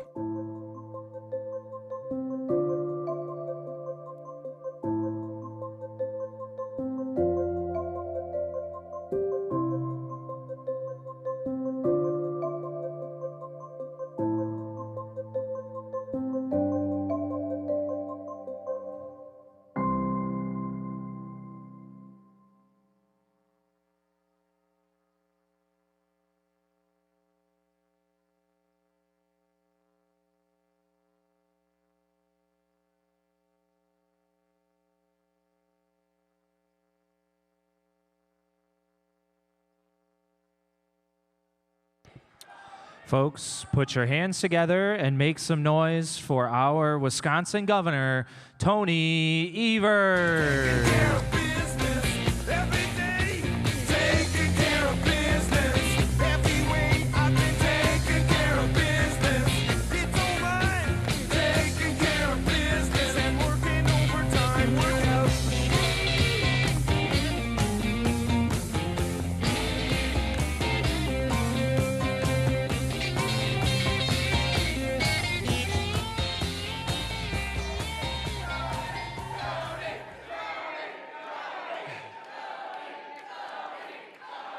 Hello, Wisconsin Democrats. Thank you. How the heck are you tonight? Are you jazzed and ready to elect Democrats up and down the ticket in 2026? Well, I know I'm biased, but you should be. After all, since 2018, Democrats have a track record of winning and get shit done in Wisconsin. And folks, we got a reputation to protect here. We're going to make damn sure 2026 is no exception. You know, just look at where we were only 8 years ago. When I ran to be your governor, Democrats in Wisconsin were exhausted. I know not everybody here is old enough to remember how bad things were. I remember after Republicans won control of the Capitol in 2010, they spent years giving themselves outsized influence and power over every level of government. Republicans targeted workers, slashed investments in kids and schools, undermined clean water protection, usurped local control, dismantled our traditions, made it harder for people to get help when they need it, and a lot more. They bastardized that's a good word, they bastardized our state's rulemaking process and helped rule hostage for years for no reason. They stacked our state's highest court with extremists backed by right-wing special interests who helped roll back key protections for folks across our state. They refused to even consider passing common sense proposals we know an overwhelming number of Wisconsinites support. So you get the picture. Things are pretty bad here in Wisconsin. But you know what happened next? Thanks. In 2018, Wisconsin Democrats finally won, and we haven't stopped winning since.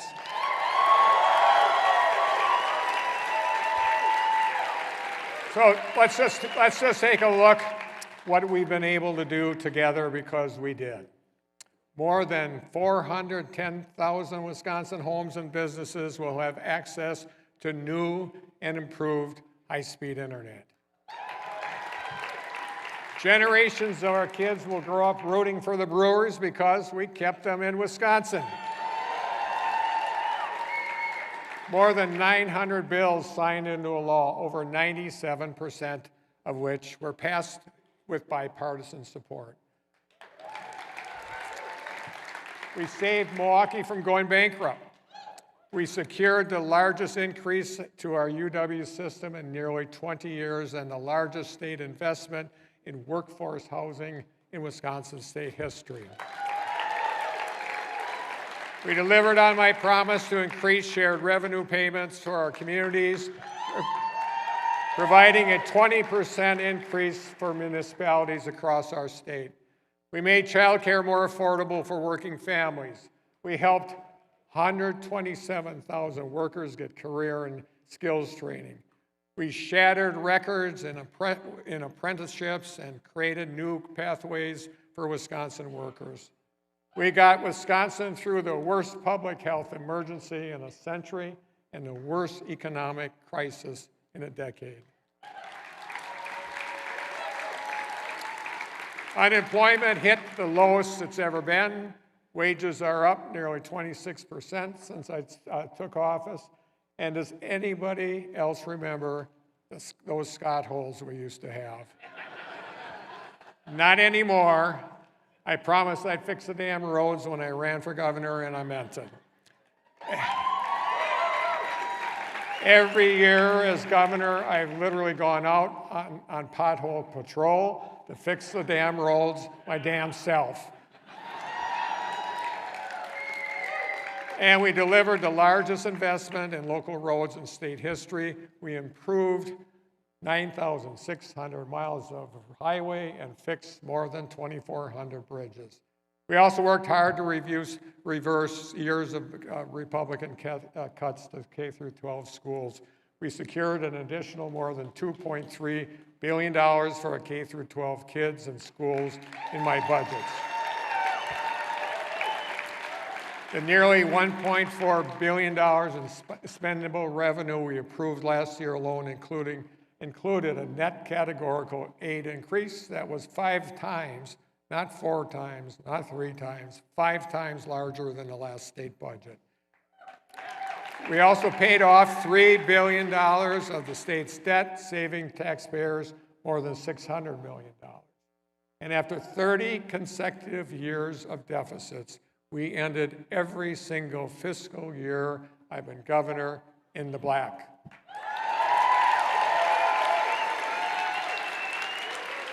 I promised a 10% income tax cut. We delivered 23%. Because of that, today, and at a time when folks need more than ever, Wisconsinites are keeping more of their hard-earned money in their pockets than any point in the last 50 years. We also worked damn hard to end a decade of Wisconsinites living under some of the most gerrymandered legislative maps in America. And thanks to our new fair maps, Wisconsin moms now have a year of postpartum coverage under Medicaid. Dreamers can now get licensed to become nurses, dentists, and teachers. And we passed the first comprehensive plan to fight PFAS in state history and a lot more. Democrats, we've been getting shit done. And yes, we did work together to stop a lot of bad things from happening too. You might have heard that I vetoed a bill or two as governor. It's true. With 8 years with a Democratic governor, Republicans have had to get new hobbies. Complaining about my veto pen was one of them. I guess they're upset that I couldn't let them do the things like take over our elections, roll back child labor protections, or tell trans kids which pronouns and bathrooms they should use. And that's not half of it. You know what gets Republicans really wound up when I use my veto pen to do what's best for our kids and our schools. I guess they're not as jazzed as I was about my veto pen to provide $325 increase for every student in every school district every year for the next 400 years.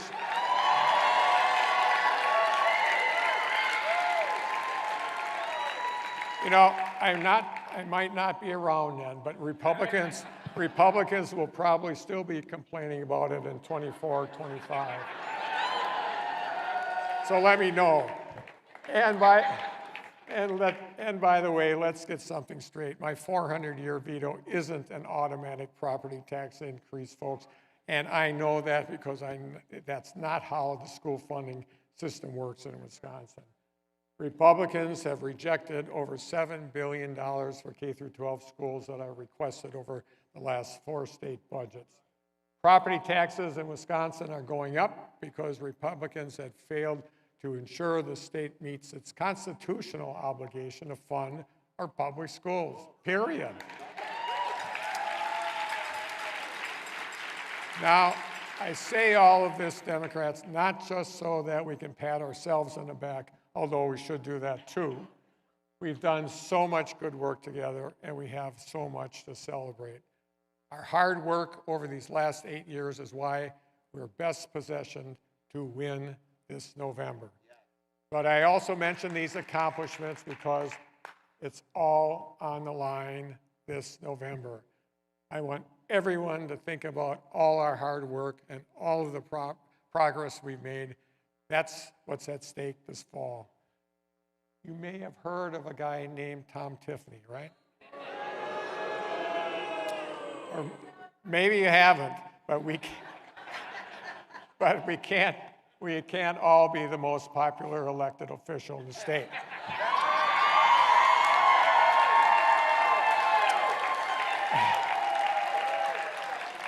Anyway, if you haven't heard of Tom Tiffany, holy mackerel. Talk about someone who will give you the willies. That's a word, willies. If Tom Tiffany wins, Wisconsin will end up with an even worse position than where we were when I took office 8 years ago. There's just no question about that. And here's why. Tom Tiffany has spent his career in Washington doing 2 things: saying no to Wisconsin and yes to Donald Trump. He voted to repeal the Affordable Care Act. He voted against the bipartisan infrastructure law that helped us fix the damn roads. He voted against the CHIPS Act, which is bringing manufacturing jobs back home here in Wisconsin. and across the Midwest. He's been one of the loudest voices in Congress pushing to cut Medicaid and voted for the largest Medicaid cut in Wisconsin in U.S. history. There's more. He's been one of the most extreme members of the most extreme Republican Party in my lifetime. And now he wants to bring the Washington stink home to Wisconsin, where he wants to run the state. Let me tell you what Wisconsin will look like if Tom Tiffany is elected governor. Access to safe legal abortion, gone. Protections for LGBTQ Wisconsinites, see you. Clean water, doubt it. Funding for local parks and libraries, that'll get cut. Fair maps, no hell way.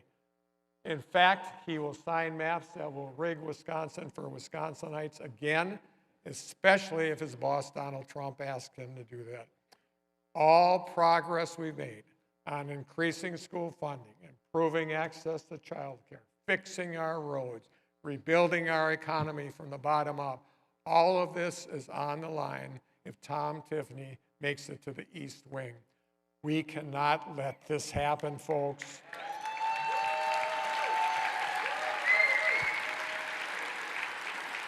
Folks, I have won 5 statewide elections in this battleground swing state. I know how to win Wisconsin, so take it from me. Our Democratic candidate for governor will need every single one of us when they win the primary immediately from day one. We will not have time for anyone to be sitting on the sidelines once we know who's going to be taking on Tom Tiffany. Our Democratic candidate is going to need each and every one of us, and I know that because that's how I won. I won because you showed up, because this party showed up, because Democrats donated, knocked on doors, made phone calls, sent postcards, dragged their friends and neighbors to the polls. That's how we won 8 years ago. That's how we're going to do it to win this race for governor again in 2026. And let's give our Democratic governor a Democratic legislature while they're at it.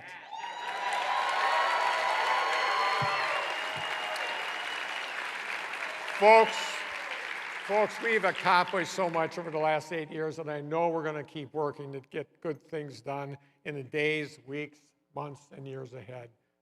Wisconsin made me who I am, and it's been a privilege of my life to be able to give back to the state that raised me.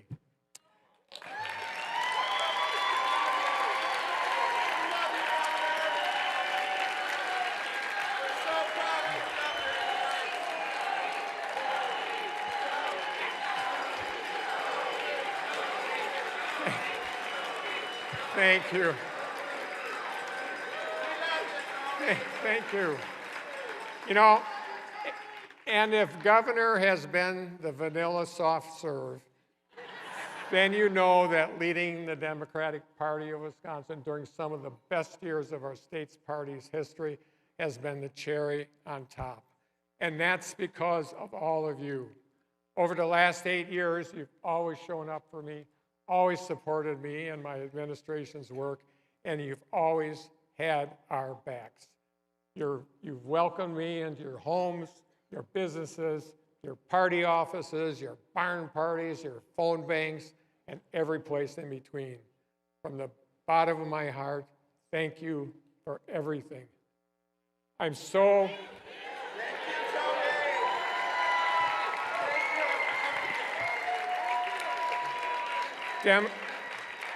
Democrats, I'm so humbled and excited about the future we can keep working to build for our state. This is a chance we've been working toward for so long. So let's make the most of this moment. Let's get to work. Let's go get shit done. Let's go win this damn thing. Thank you, and on Wisconsin, folks.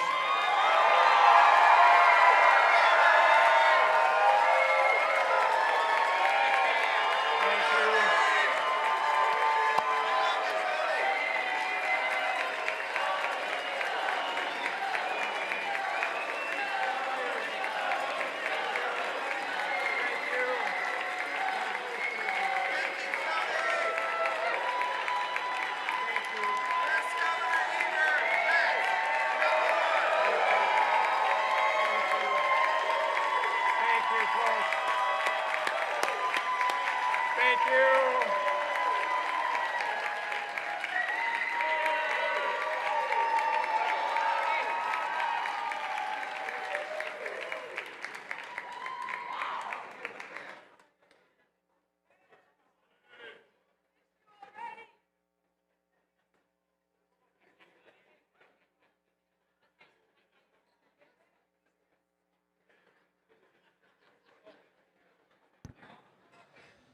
And for the final time this evening, please welcome to the stage your chair, Devin Remaker.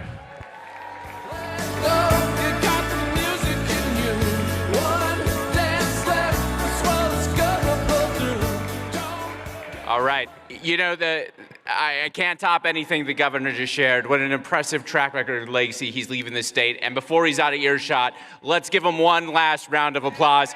Thank you, Governor Tony Evers.